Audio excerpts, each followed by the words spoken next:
அறிவோம். அனைவருக்கும் நமஸ்காரம். இப்பொழுது நாம் தத்துவபோதம் வகுப்பை பார்த்துக் கொண்டிருக்கின்றோம். இந்த வகுப்பு இறுதி வகுப்பாக நிறைவடையப் போகிறது. இந்த தத்துவபோதத்திலே இதுவரைக்கும் நம்ம பார்த்த விஷயங்கள் எல்லாம் நிறைய விசாரங்களாகத்தான் காணப்பட்டன. அதாவது ஜீவன் என்றால் யார், ஈஸ்வரன் என்றால் எப்படிப்பட்டது, ஆன்மா என்றால் என்ன என்பது போல பல விஷயங்களை நாம் விசாரித்து அறிந்து கொண்டோம். அந்த வகையிலே ஜீவ விசாரம், ஈஸ்வர விசாரம், ஜீவ ஈஸ்வர ஐக்கியம், பல விசாரம், இந்த மாதிரி ஒவ்வொன்றாக பார்த்து கொண்டு வந்தோம். இப்ப கடைசியா இந்த ஞானத்தினுடைய பலன், அதாவது என்ன கொடுக்குது இந்த சாஸ்திரம், இது வரைக்கும் நம்ம தெரிந்து கொண்ட இந்த விஷயங்களின் மூலமாக என்ன பலனை நாம் அடைந்தோம் அப்படின்னு பார்க்கும்போது, நம்மை பற்றி நாம் தெரிந்து கொள்ளக்கூடிய ஒரு ஞானம் தான் இங்கே பலன். இந்த சாஸ்திரங்களை அறிந்து கொள்வதனால நமக்கு கிடைத்திருக்கிற பலன் என்ன அப்படின்னு பார்த்தோம்னா, ஒரு தெளிந்த ஞானம் தான் பலனாக கிடைத்திருக்கின்றது. இப்ப இந்த ஞானம்ங்கிறது என்ன அப்படின்னா, ஜீவன் முக்தன் அப்படிங்கிறது தான் ஞானம். இப்ப ஜீவன் முக்தனுடைய லட்சணம் பார்த்தோம். இப்ப இந்த ஜீவன் முக்தனுடைய தன்மை அப்படின்னு பாத்தீங்கன்னா, இப்ப நம்ம எப்படி புரிந்து கொள்ளணும் ஜீவன் முக்தனுடைய தன்மை அப்படின்னா, இப்ப நிறைய பேருக்கு அந்த உடல் அபிமானம் போக மாட்டேங்குது. அதாவது இந்த மாதிரி வேதாந்த பாடங்களை படித்து அந்த உடலோ மனமோ நான் அல்ல, அந்த தத்துவங்கள் எல்லாம் நீக்கப்பட்டு அந்த பூரண அறிவு ஆன்மா மட்டும்தான் நான் என்று படித்து புரிந்து கொண்டாலும் கூட, மீண்டும் இந்த உலகியல் நடைமுறையிலே இவர்கள் என்ன செய்கின்றார்கள் என்றால், அந்த உடலின் மீது கொண்ட அபிமானத்தினாலே மீண்டும் மீண்டும் இதை செய்யலாமா, அதை செய்யலாமா, அப்படி போகலாமா, இப்படி போகலாமா என்றுதான் யோசித்துக் கொண்டிருக்கின்றார்களே தவிர, தான் அடைந்த ஞானத்திலே நிலையாக நிற்க தவறி விடுகின்றார்கள் அப்படிங்கிறது சாஸ்திரம் சொல்லுது. ஏன்னா இங்க நம்ம ஃபர்ஸ்ட் எப்படி கத்துக்கணும் இந்த சாஸ்திரத்தை? சிரவணம், கேட்டல், அப்புறம் மனனம், கேட்ட விஷயங்களை பற்றிய ஒரு தெளிவு, சந்தேகம் எல்லாம் கேட்டு தெரிந்து கொள்கிறோம். இந்த மாதிரி சந்தேகம் இருக்கு, இதுக்கு என்ன பதில் சொல்ல போறீங்கன்னு கேட்டு அதையெல்லாம் நம்ம ஒரு தெளிவுபடுத்தி கொண்டு அந்த மனனத்தின் வாயிலாக ஒரு நல்ல புரிதலுக்கு வந்துடுறோம். அப்ப இந்த சிரவணம் மனனம் என்ற ரெண்டு விஷயங்களை கடந்த பிறகு நிதித்தியாசனம் அப்படின்னா என்ன? இதுவரைக்கும் நம்ம கேட்ட விஷயங்களிலே தெரிந்து கொண்ட ஞானத்திலே நிலை பெறுவதுதானே நிதித்தியாசனம். அப்ப நம்ம அது நிலையாக நிற்க வேண்டும். அப்படி நிலையாக நிற்பது அப்படின்னா என்ன அர்த்தம் அப்படின்னா, இங்கு நான் ஒரு ஆன்மா, அறிவு அப்படிங்கிற தெளிவு நம்ம இடத்துல வந்து விட்டா, முதல்ல நம்ம இடத்துல இருந்து போக வேண்டியது என்னன்னா, இந்த உடல் மனம் அபிமானம் போகணும்.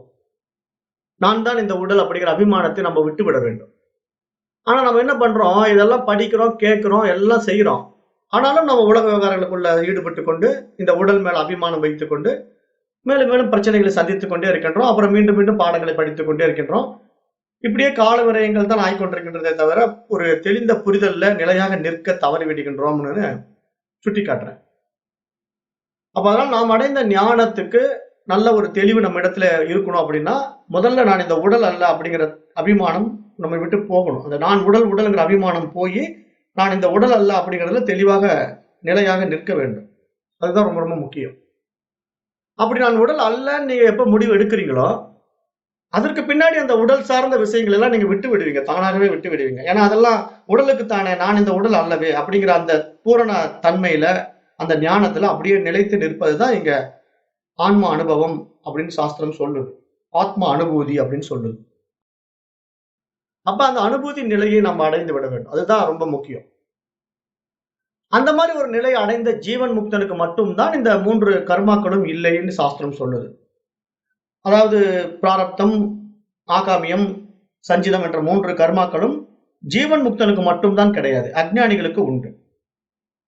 அப்ப ஜீவன் முக்தனானவனுக்கு ஏன் கிடையாது? இப்ப நம்ம வெளியிருந்து பார்க்கும்போது நிறைய ஜீவன் முக்தர்கள் நோய்வாய்ப்பட்டு இறக்குறாங்களே. இப்ப ரமண மகரிஷி பார்த்தோம், ராமகிருஷ்ண பரமஹம்சர் பார்த்தோம், அப்புறம் நிசர்கதத் மகாராஜ், இப்ப சமீபத்தில் நம்ம இடத்துல வாழ்ந்து மறைந்த நிசர்கதத் மகாராஜ் போன்ற மகான்களை எல்லாம் நம்ம பார்த்தோம் அப்படின்னா, இவர்கள் எல்லாமே கேன்சர் நோயில இறந்துடுறாங்க. இவர்கள் எல்லாருக்குமே புற்றுநோய் தான். அப்ப நம்ம என்ன புரிந்து கொள்றோம், என்னடா இந்த மாதிரி ஞானிகளுக்கெல்லாம் கூட புற்றுநோய் வருது, அப்ப ஞானத்துக்குள்ள போயிட்டா மட்டும் நம்ம நோயிலிருந்து தப்பிக்க முடியாது போல் இருக்கே அப்படிங்கிற மாதிரி நமக்கு தோணுது. ஆனா இங்க சாஸ்திரம் சொல்லக்கூடிய அந்த கர்மா தியரியை நீங்க நல்லா ஆழ்ந்து பார்த்தீங்கன்னா, பூர்வ கர்மாவிலிருந்து நம்ம எடுத்துட்டு வரக்கூடிய அந்த பிராரப்த கர்மாவை மாத்த முடியாது. அது அதனுடைய செயல்பாட்டுல அது அப்படியே நடைமுறையில இருந்துகிட்டே இருக்குது. இதற்கு தான் நம்ம ஓமானம் சொல்லுவோம். ஒரு வில்லிலிருந்து ஒரு அம்பை நான் எய்து விடுகின்றேன். ஆனால் அந்த வில்லிலிருந்து ஒரு அம்பை நான் எய்யும் பொழுது, அங்கே ஒரு நீர் குடிக்கின்ற சத்தம் கேட்ட உடனே அங்கே ஏதோ ஒரு மிருகம் தான் இருக்கின்றது போல் இருக்கின்றது என்று அந்த அம்பை எய்து விடுகின்றான் வேடன். ஆனால் அந்த அம்பு போய்க் கொண்டிருக்கின்ற பொழுது பார்க்கின்றான், அங்கு மிருகம் இல்லை, ஒரு மனிதன் நிற்கின்றான். அப்ப அந்த எய்த அம்பு மனிதன் என்பதனால திரும்பி வருமா? இல்ல நின்னுடுமா? எய்த அம்பு எய்ததுதான். அது மிருகமாக இருந்தாலும், மனிதனாக இருந்தாலும் அதை போய் தாக்கியே தீரும். அப்ப அது மாரி இந்த பிராரப்த கர்மா வந்து விட்டது என்றால், அதை நீங்கள் நிறுத்த முடியாது, மாற்ற முடியாது. அது அவ்வளவுதான். அது ஆல்ரெடி ப்ரீ டிட்டர்மைன்ட் தீர்மானிக்கப்பட்டது. அப்ப அதனால மகான்களும், யோகிகளும், ஞானிகளும் இந்த பூமியில வந்து பிறந்து, அவர்கள் அடைந்த ஆத்ம ஞானத்தினாலே, அவர்கள் இந்த பிறவியிலே அந்த ஞானத்தன்மைக்குள்ளே வந்து பிறவா பெருநிலையை அவர்கள் அடைந்து விட்டாலும் கூட, அந்த உடலில் வருகின்ற நோய்க்கு அவர்கள் பொறுப்பாகவில்லைங்கிறத நம்ம புரிந்து கொள்ளணும். ஏன்னா இங்க ஜீவன் முக்தன் என்பவன் உடல் கடந்து இருக்கிறான். ஒரு தனித்த உடல் மீது அபிமானம் கொண்டவன் அல்ல ஜீவன் முக்தன். அப்ப நாம வந்து நம்ம உடம்பு மேல பற்று வைத்துக் கொண்டு நான் ஜீவன் முக்தன், ஜீவன் முக்தன் எப்படி சொல்ல முடியும்? அப்ப மகான்கள் எல்லாம் தன்னுடைய உடம்பு மேல சிறிதும் அபிமானமின்றி இருந்தார்கள். 2வது அவர்கள் வந்து தன்னை ஒரு ஆன்மாவாக பார்த்தார்கள், ஒரு அறிவாக பார்த்தார்கள். அப்ப அப்படி இருக்கிறவர்கள் எங்கும் எதிலும் நீக்கமற நிறைந்திருப்பதாகத்தான் தன்னை கண்டார்களே தவிர, ஒரு தனித்துவமான தன் உடலை அபிமானித்துக் கொண்டு அவர்கள் இருக்கவே இல்லை. அப்படி இருக்கும்போது இந்த உடலுக்கு நோய் வந்தா என்ன? அந்த உடலுக்கு நோய் வந்தா என்ன? இந்த உடல் ஆரோக்கியமா இருந்தா என்ன? அந்த உடல் ஆரோக்கியமா இருந்தா என்ன? அந்த உடலே நான் இல்லையே அப்படிங்கிற தெளிவு அவரிடத்துல இருக்கிறதுனால, அதைப் பற்றி அவர்களுக்கு சிறிதும் கூட சிந்தனை இருக்கவே இருக்காது. அதுதான் ஜீவன் முக்தருடைய தன்மை. அப்ப அந்த தன்மைக்குள்ள நம்ம வரணும். அப்பதான் நம்ம இந்த பாடத்திட்டங்களை படித்து அந்த சிரவணம், மனனம், நிதித்தியாசனம் அப்படிங்கிற நிலையில, அந்த இறுதி நிலையாகிய நிதித்தியாசனத்திலே நாம் நிலை பெற முடியும். அதை விட்டு நம்ம எப்பொழுதெல்லாம் உடல் மீது அபிமானம் வைத்துக் கொண்டிருக்கின்றோமோ, அப்போ நம்ம படித்த பாடம் நமக்கு புரியலன்னு தான் தெரிஞ்சுக்கணுமே தவிர, அது வந்து நம்ம தெரிஞ்சுக்கிட்டோம், ஜெயிச்சுட்டோம், நான் ஆன்ம ஞானி ஆயிட்டேன் அப்படின்னு சொல்லி நம்மள நம்மளே ஏமாத்திட்டு இருக்கக்கூடாது. ஏன்னா இங்க ஆன்ம ஞானத்துடைய முதிர்ச்சி என்னன்னா, ஒரு ஆன்மாவிற்கு ஒரு உடலே கிடையாது. தனித்த உடல்ங்கிற ஒரு விஷயமே இல்ல. அது எங்கும் எதிலும் நீக்கமற நிறைந்திருக்கின்றது. ஒரு ஆகாயம் போன்றது அது. ஒரு வெட்டவெளி மாதிரி. அந்த ஆன்மா எங்கும் இருக்கிறது.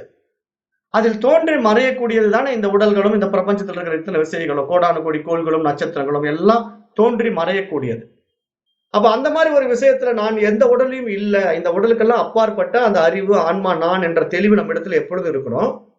என் மீது இவைகள் வந்து போகின்றன. அவ்வளவுதான். ஒவ்வொரு உடலும் அந்த ஆன்மாவின் மீது ஏற்றி வைக்கப்பட்டு திருப்பி அது இருந்த இடம் தெரியாம போயிடுது. அதான் நமக்கு ஓமானம் பார்த்தோம். அந்த கண்ணாடி ஸ்படிகக்கல் அருகே ஒரு மலர் கொண்டு வந்த பிறகு அந்த கல் சிவந்த நிறமாக மாறியது. அந்த மலரை தூக்கி தூர போட்டு விட்டா மீண்டும் அந்த கல் தன் இயல்பு தன்மைக்கு திரும்புவது போலவே, ஆன்மா எப்பொழுதும் போல தன் இயல்பு தன்மையிலே, தெளிந்த நிலையிலே, பூரணத்துவத்திலே கண்ணாடி போல களங்கமில்லாமல் இருக்கின்றது. ஆனால் அதன் மீது இந்த பஞ்ச கோஷங்கள் ஏற்றி வைக்கப்பட்டிருக்கின்றது. அப்ப அந்த ஒரு விஷயங்கள்ல போய் சிக்கிக்கொண்டு நான் இதுதான், அதுதான் சொல்லி ஒரு தவறான புரிதலில் நம்ம இருக்கக்கூடாது. அது நமக்கு வந்து நல்ல ஒரு தெளிவுக்கு வந்துடணும். அப்ப அந்த மாதிரி ஒரு தெளிவுக்கு வந்த ஆத்ம ஞானிக்கு கர்மா தியரி வேலை செய்யாது. ஏன்னா அவனுக்கு வந்து இந்த உடலோ நான் இல்லைங்கும்போது யாருக்கு பிராரப்தம், யாருக்கு ஆகாமியம், யாருக்கு சஞ்சிதம். அப்ப அப்படிப்பட்ட ஒரு ஞானி தான் தான் வந்த வேலையை சரியாக முடித்து விட்டு போவான். மீதி இருக்கிறவங்க எல்லாம் என்ன பண்ணுவாங்கன்னா, இந்த உடல் மேல அபிமானம் வச்சுக்கிட்டு, இந்த கர்மாவை எப்படி தீர்க்கிறது, இந்த கர்மாவில இருந்து எப்படி தப்பிக்கிறது அப்படின்னு யோசனை பண்ணிட்டே இருப்பாங்க. அதனால கர்மா தியரி பொறுத்த வரைக்கும் ஒரு அஞ்ஞானிக்கு தானே தவிர ஞானிக்கு கிடையாது. ஞானிக்கு 3 கர்மாக்களும் கிடையாது. அப்ப நம்ம இந்த மாதிரி பாடத்திட்டங்களை நன்கு உள்வாங்கும் போது, நம்ம இந்த எதிரையுமே போய் சிக்கிக்க கூடாது. இதெல்லாம் வந்து புறத்துல ஏற்றி வைக்கப்பட்ட எண்ணங்கள், புற விஷயங்கள், மற்றவர்களால் அஞ்ஞானிகளால் ஏற்றி வைக்கப்பட்ட விஷயங்கள் நம்ம தெளிவா இருந்தா மட்டும்தான், நம்ம வந்த வேலையை முடிச்சுட்டு போக முடியும். ஏன்னா எப்போ நமக்கு மரணம் வரும் தெரியாது இல்லையா?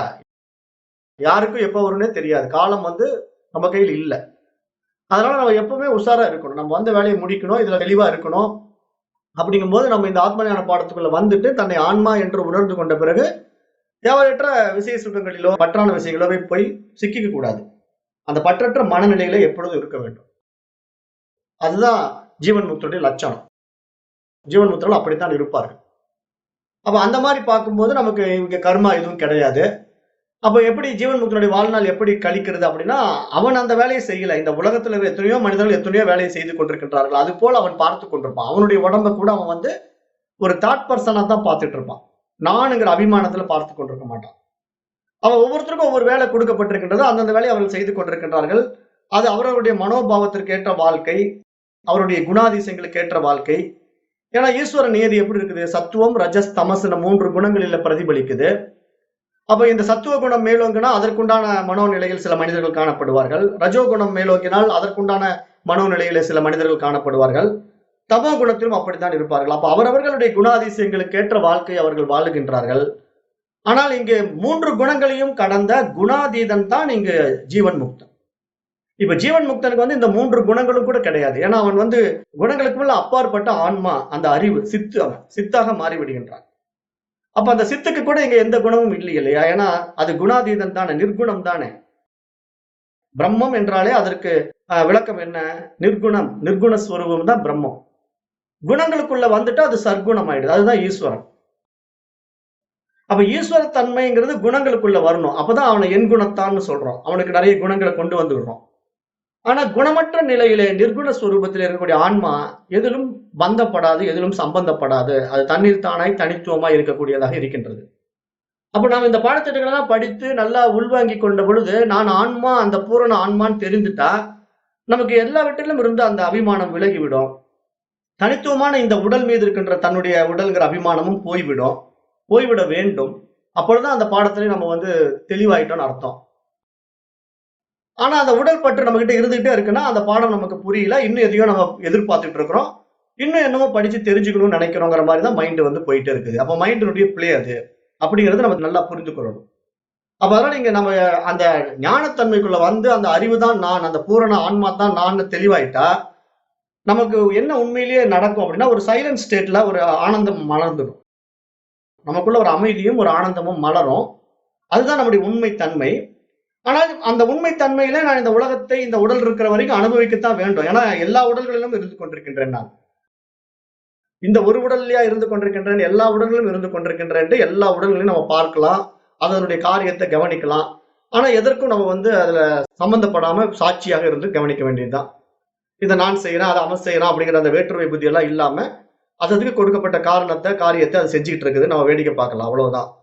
அப்ப நம்ம எப்படி மேனேஜ் பண்றது இந்த உடம்ப வச்சுக்கிட்டு அப்படின்னா, இதற்கு என்ன நியதி இருக்கு? ஒரு பஞ்சபூத தத்துவத்துக்குள்ள இது வந்திருக்குது. இதற்கு என்ன தேவை? உண்ண உணவு, உடுக்க உடை, இருக்க இடம்ங்கிற அத்தியாவசிய தேவை இதற்கு இருக்கிறது. அதை திருப்திப்படுத்திக்க வேண்டியதுதான். சாப்பாடு பசி எடுத்தா சாப்பிட வேண்டியதுதான். மலஜல உணர்வு வந்தா அது செய்ய வேண்டியதுதான். ஆனா அது நானுங்கிற அபிமானம் இல்லாம எத்தனையோ ஜீவராசிகள் அந்த உடம்புல அந்த காரியத்தை செஞ்சுட்டு இருக்கிற மாதிரி, இந்த உடம்பும் அந்த காரியத்தை செஞ்சுட்டு இருக்குங்கிற மாதிரி, நம்ம வந்து அந்த உடம்பையும் ஒரு தேர்ட் பர்சனாக பார்க்க வேண்டும். வெளியிருந்து தேர்ட் பர்சனா பார்க்கணும். இந்த உடம்பு தான் நானுங்கிற அபிமானத்தை விட்டுவிட்டு, இந்த உடம்பிற்கு அப்பாற்பட்ட மனோநிலையில் நாம் இந்த உடம்பை பார்த்தோம்னா, அந்த அபிமானம் நமக்கு போயிடும். ஆனா நான் இந்த உடம்பு மேல அபிமானம் வச்சுக்கிட்டே இருக்கிற வரைக்கும், நமக்கு இன்னும் இன்னும் இந்த உடம்பை என்ன செய்யலாம்? இன்னும் எப்படி இதை மெயின்டெயின் பண்ணலாம்? இன்னும் எந்த மாதிரி நம்ம ஞானி மாதிரி வேஷம் போடலாம்?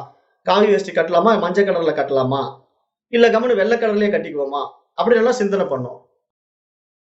அப்புறம் குடிமி வைக்கலாமா? இல்ல கிராப் வச்சுக்கலாமா? இல்ல 2 இல்லாம மொட்டை அடிச்சுக்கலாமா? மலிச்சுக்கலாமா? அப்படி எல்லாம் சிந்தனை பண்ணும். ஏன்னா, இதெல்லாம் மைண்டினுடைய பிளே. இப்ப நெறைய பேர் பாருங்களேன், இந்த மாதிரி ஆன்மீக விஷயத்த பயங்கரமா படிப்பாங்க. அப்படியே ரொம்ப சீரியஸா படிச்சு, அப்படியே நான் ஆத்ம ஞானி ஆயிட போறேன்ட்டு ரொம்ப சீரியஸா படிச்சுட்டு, அவர் திடீர்னு பார்த்தா சன்னியாசி ஆயிடுவாங்க. அப்ப ஏங்க இந்த மாதிரி சன்னியாசி ஆயிட்டீங்க? நல்லா தானே போயிட்டு இருந்தது பாடமெல்லாம், உங்களுக்கு புரிஞ்சு போச்சே, அப்படி ஏன் போனீங்கன்னா, அது ஒரு கெட்டப்பே நல்லா இருக்குங்க. சன்னியாசின்னா கொஞ்சம் சமுதாய மதிப்பு குடுக்குது, மரியாதை குடுக்குது, கால்ல விழுறாங்க. அதே ஒரு சாதாரண ஆள்னா மதிக்க மாட்டேங்கிறாங்க. மரியாதை கம்மியா இருக்குது. நம்மள யாருன்னு தெரிய மாட்டேங்குது. அப்படிங்கிற மாரி அவங்களுடைய உள்மனம் ஒரு ஆசைப்படுது. அதாவது ஒரு பகட்டுக்கும், ஒரு பந்தாவுக்கும் ஆசைப்படுது. எப்படி இப்ப ஒரு தொழிலதிபர்லாம் வந்து ஒரு காஸ்ட்லி கோட் சூட் போட்டான்னா, அவன் ஒரு கம்பீரமா வருவான். கார்ல இருந்து இறங்கும்போது பார்த்தீங்கன்னா, அவன் வந்து கார்ல இருந்து இறங்கும்போது அவன் போட்டு கோட்டே வந்து 1,00,000 1,50,000 கோட்டு போட்டு வருவான். அப்ப அவனுடைய ஸ்டேட்டஸ் மெயின்டெயின் பண்றான் இல்லையா? அது மாரி இங்க வேதத்துல கூட நெறைய பேர் ஆன்மீகத்துல மெயின்டெயின் பண்றாங்க. அப்ப இந்த ஆன்மீகம்ங்கிறது என்னன்னு தெரியாதனால தான் இந்த மாரி பிரச்சனை எல்லாம் நம்ம இடத்துல வந்து கொண்டிருக்கின்றோம்னு சாஸ்திரம் சொல்லுது.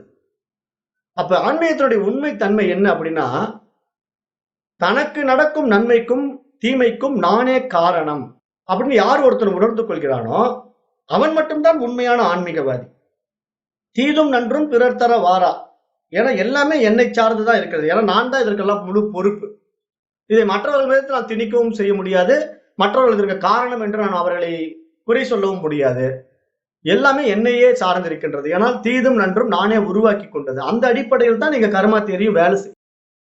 அப்ப இந்த உண்மையை யார் ஒருவன் உணர்ந்து கொள்கிறானோ அவன் முதலில் தன்னிடத்திலிருந்து நல்ல மாற்றத்தை கொண்டு வர முயற்சி செய்வான். அப்படிப்பட்ட ஒரு தெளிந்த ஞானி, ஒரு ஜீவன் முக்தனுக்கு தான் தன்னிடத்திலே அந்த மாற்றத்தை முதலில் எதிர்பார்ப்பான். மற்றவர்களை பத்தி அவன் கவலைப்பட மாட்டான். ஏன்னா என்னுடைய அறியாமையில் தான் நான் இவ்வளவு காலம் நான் இதை பத்தி தெரிந்துக்காமல் இருந்தேன். இப்ப நான் தெரிந்து கொண்டேன் அப்படின்ட்டு தன்னை முதல்ல மாத்திக் கொள்வான். ஆனா உண்மையை உணராதவன் அந்த உடல் அபிமானத்திலும் மனோ அபிமானத்திலும் எதையாவது செய்து கொண்டே இருப்பான். அப்ப அந்த மாதிரி நம்ம இங்க புரிந்து பார்க்கணும். நம்ம எங்க சிக்கிக்கிட்டு இருக்கிறோம் அப்படின்னு விசாரம் பண்ணி பார்க்கணும். இந்த உடல் அபிமானம் நம்ம விட்டு நீங்கவில்லைன்னா இந்த பாடத்திட்டம் நமக்கு இன்னும் புரியவில்லைன்னு நம்ம புரிந்து கொள்ளணும். அஞ்ஞானிகள் என்ன பண்ணுவாங்கன்னா, நிறைய ஆன்மீக விஷயங்கள் எல்லாம் உள்ள வாங்கி திணிச்சு ஒரு பெரிய ஆன்மீகவாதி மாதிரி வேடம் போட்டுட்டு வாழ்ந்துட்டு இருப்பாங்க. ஆனா அந்த உண்மையை உணராததுனால எல்லாமே தப்ப பூரா மத்தவங்க மேல சுமத்தி கொண்டே இருப்பாங்க. இந்த சமுதாயம் சரியில்லை, அரசாங்கம் சரியில்லை, இந்த உலகமே சரியில்லை அப்படின்னு சொல்லி எதையாவது ஒண்ணு மற்றவர்கள் மீது அந்த பழியை தூக்கி போட்டுட்டு இவங்க பெரும்பாலும் தப்பித்துக் கொள்ள பார்ப்பார்கள். அப்படி இல்லைன்னா என்ன பண்ணுவாங்க, இந்த சமுதாயத்தை திருத்துறேன், இப்ப நான் வந்து ஒரு நல்ல ஆன்மீகவாதியா மாறி இந்த சமுதாயத்தை நான் திருத்த போறேன் அப்படின்ட்டு அந்த மாதிரி ஒரு முயற்சிக்குள்ள இறங்கிடுவாங்க. அப்ப இதெல்லாம் என்னன்னா, இவர் ஒருத்தர் தான் போய் அந்த உலகத்தையே திருத்தி இந்த உலகத்தையே மாற்றி விடுவது போல ஒரு மனோ மயக்கத்திலே சுத்தி கொண்டிருப்பார்கள். அதெல்லாம் நடக்காது. ஏன் அப்படின்னா, இப்போ இது வந்து ஒரு தனி மனிதன் இந்த உலகத்தை மாற்றி ஒட்டுமொத்த உலகம் மாறிடுமான்னா அப்படி எப்படி மாறும்? அப்படி மாறி இருந்தா எத்தனையோ மகான்கள், ஞானிகள், யோகிகள் எல்லாம் இங்க வந்தாங்க இல்லையா? இப்ப ஆதிசங்கர் வந்தாரு. அவர் ஒருத்தரே இந்த உலகத்தை மாத்தி இருக்கலாம். புத்தர் வந்தாரு. அந்த ஒரே புத்தர் இந்த உலகத்தை மாத்தி இருக்கலாம். இந்த மாதிரி எண்ணற்ற மகான்கள் வந்தாங்க இந்த சமுதாயத்துக்கு. அவங்க எல்லாம் வந்து அவங்க சொன்ன ஒரு வார்த்தையை கேட்டு இந்த உலகம் அப்படியே திருந்திடுச்சான்னா திருந்தாது. ஏன் அப்படின்னா, ஒவ்வொரு தனி மனிதனும் மாறாமல் இந்த உலகம் மாறாது. அப்ப ஒவ்வொருத்தரும் தனக்குள்ள இருக்கக்கூடிய தவறுகளை தானே பார்த்து, தன்னிடத்துல என்ன அறியாமை இருக்கிறது, என்ன மாதிரி விஷயங்கள் நான் ஏற்றி வைத்துக் கொண்டிருக்கின்றேன், எங்கெல்லாம் நான் சிக்கிக் கொண்டிருக்கின்றேன்னு நம்மை நாமே மறுபரிசீலனை செய்து விசாரம் செய்து பார்த்து ஒவ்வொருத்தரும் தனித்துவமாக தன்னிடத்தில் இருக்கக்கூடிய தவறுகளை மாற்றிக்கொண்டால் மட்டும்தான் அவன் இந்த மாதிரி உயரிய பாதைகளை பயணம் பண்ணி அந்த பிறவா பெருநிலையை அடைய முடியும். இல்லைன்னா ரொம்ப கஷ்டம். அதைத்தான் இங்க சாஸ்திரம் மீண்டும் மீண்டும் சுட்டி காட்டுது. அதனால யாரையும் மாற்றுவதற்கு நமக்கு இங்க உரிமை கிடையாது. இங்கு மாற்ற வேண்டியது ஒரே ஒருவனைத்தான். அது யாருன்னா அவனே மாற்ற வேண்டியதுதான். ஏன்னா இங்க இருப்பது அவன் மட்டும் தானே, இருப்பது ஒருவன் தான். ஆனா நிறைய பேர் இருக்கிற மாதிரி மனசு தானே பிளே பண்ணிட்டு இருக்குது. இதுக்கு தான் நான் நிறைய உதாரணங்கள்லாம் கொடுத்தேன். எப்படி கண்ணாடியில் நிறைய பதிக்கப்பட்ட ஒரு அறையில நம்ம போய் நுழைஞ்சோம்னா நான் ஒரே ஆளு நூற்றுக்கணக்கான மாதிரி தெரிகிறேன், விதவிதமா தெரிகிறேன். அது மாதிரி இங்க மைண்ட் பிளே என்ன பண்ணுதுன்னா ஒவ்வொருத்தருடைய மனதுக்குள்ள போய் ஒவ்வொரு மாதிரி பிளே பண்ணிட்டு இருக்குது. அவரவர்கள் ஏற்றி வைத்துக் கொண்ட எண்ணங்களுடைய அடிப்படையில, மனோபாவங்களுடைய அடிப்படையில ஒவ்வொருத்தரையும் அவர்கள் வந்து அவங்களுடைய மனதளவுல கணக்கு போட்டு பார்த்துக்கிட்டு இருக்காங்க. அப்ப அந்த மாதிரி இருக்கும்போது அது அவர்களே அவருடைய மனதை அவர்கள் புரிந்து திருத்திக் கொள்ளாம நாம போய் சொல்லி அவங்க மாறுவாங்கன்னா மாற மாட்டாங்க. அதே மாதிரி நிறைய விஷயங்களை சொல்ல வந்த மகான்களை மட்டும் இந்த சமுதாயம் என்ன ஏற்றுக்கொண்டதா? ஏற்றுக்கொள்ளாது. ஏன் அப்படின்னா அவரவர்கள் மனோபாவத்தை கேட்ட மாதிரி இது இவர் நல்லவர், அவர் நல்லவர் அப்படின்னு சொல்லி ஏதாவது ஒரு மாத்தி மாத்தி சொல்லிட்டு தான் இருக்கிறோம். கடவுள்லயே எத்தனை பாகுபாடு நம்ம வச்சிருக்கிறோம். இவர் தான் உயர்ந்தவர், அவர் தாழ்ந்தவர் அப்படிங்கிற பாகுபாடுகள் கடவுள்லயே நம்ம வச்சிருக்கும் போது கடவுளர் மாதிரி வாழ்ந்த மனிதர்கள் மேல நம்ம வைக்க மாட்டோமா? அவர்கள் மேலேயும் அந்த பாகுபாடுகள் அதெல்லாம் வச்சுக்கிட்டு தான் இருக்கும். அதனால நம்ம என்ன சொல்லுவோம், இவர் தான் நல்ல ஆளுங்க, இவர் தான் சிறந்த குரு அப்படிமோ, அவர் சரியில்லாமோ. அப்புறம் இவர் தான் நல்ல ஞானிங்க அப்படி இவரை பத்தி பெருமையா பேசுவோம், அவர் சரியில்லாமோ. அப்ப இந்த மாதிரி இருமைகள் பெரும்பாலும் சாதாரண மனித இடத்துல, அஞ்ஞானி இடத்துல இருந்து கொண்டுதான் இருக்கும். அவர்கள் இந்த உலகத்தில் வாழும் காலத்தில் இது மாதிரி விஷயங்கள்ல இருமைகள்ல சிக்கிக் கொண்டுதான் இருப்பார்கள். அவர்கள் அஞ்ஞானிகள். ஆனா ஞானிக்கு ஒரு நல்ல புரிதல் இருக்கும். என்ன புரிதல்னா, இந்த உலகம் வந்து உண்மை இல்லை, என் மீது ஏற்றி வைக்கப்பட்டிருக்கின்றது அப்படிங்கிற தெளிவு இருக்கிறதுனால அவன் இதெல்லாம் போய் கலந்துகிட்டு அதுக்கு திருப்பி பதில் சொல்லிக்கிட்டு அவர்களிடத்துல போய் ஆர்கியூ பண்ணிக்கிட்டு தன்னுடைய நேரத்தை காலத்தை விரயம் செய்ய மாட்டான். ஏன்னா எப்ப இந்த தெளிவு இந்த ஞானம் முழுதாக அவனுக்கு வந்து விட்டதோ அப்பொழுதே அவன் தான் இந்த உடல் அல்லன்னு தன்னுடைய தனித்துவமான உடலை இழந்து விடுகின்ற பொழுது இந்த ஒட்டுமொத்த உலகமும் மறைந்து விடுகிறது அவனுக்கு. ஏன்னா எப்ப தன்னுடைய உண்மை தன்மை தெரிந்து விடுகிறதோ அப்ப இந்த உலகம் மறைந்து விடுகின்றது தான் நம்ம ஏற்கனவே பார்த்தோம். பரத்தை மறைத்தது பார்முதல் பூதம், பரத்தில் மறைந்தது பார் முதல் பூதம்.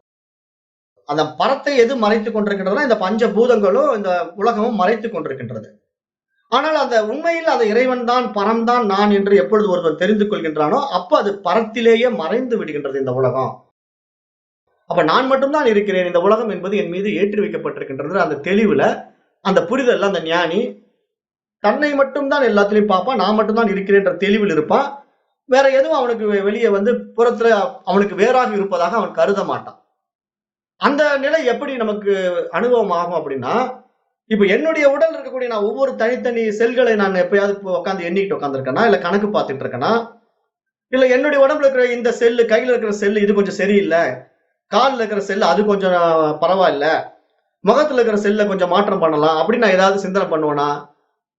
நான் இந்த உடம்பை பத்தி கவலையே படாம ஒட்டுமொத்த இந்த உடம்பாகத்தான் நான் என்ன பார்ப்பேனே தவிர அதுல தனித்தனி செல்களை பற்றி நான் ஆராய்ச்சி பண்ண மாட்டேன் இல்லையா? அப்ப அது எப்படி என்னால முடியுது? ஏன்னா இந்த முழு உடலையே நான் என்று அபிமானிக்கிறதுனால எனக்கு அது முடியுது. அப்ப அது மாதிரி ஞானி என்ன பண்றான்னா, இந்த ஒட்டுமொத்த பிரபஞ்சமே தன்னுடைய உடலாக பார்க்கறதுனால எந்த உடலையும் அவன் மாற்றம் செய்ய முடியும்.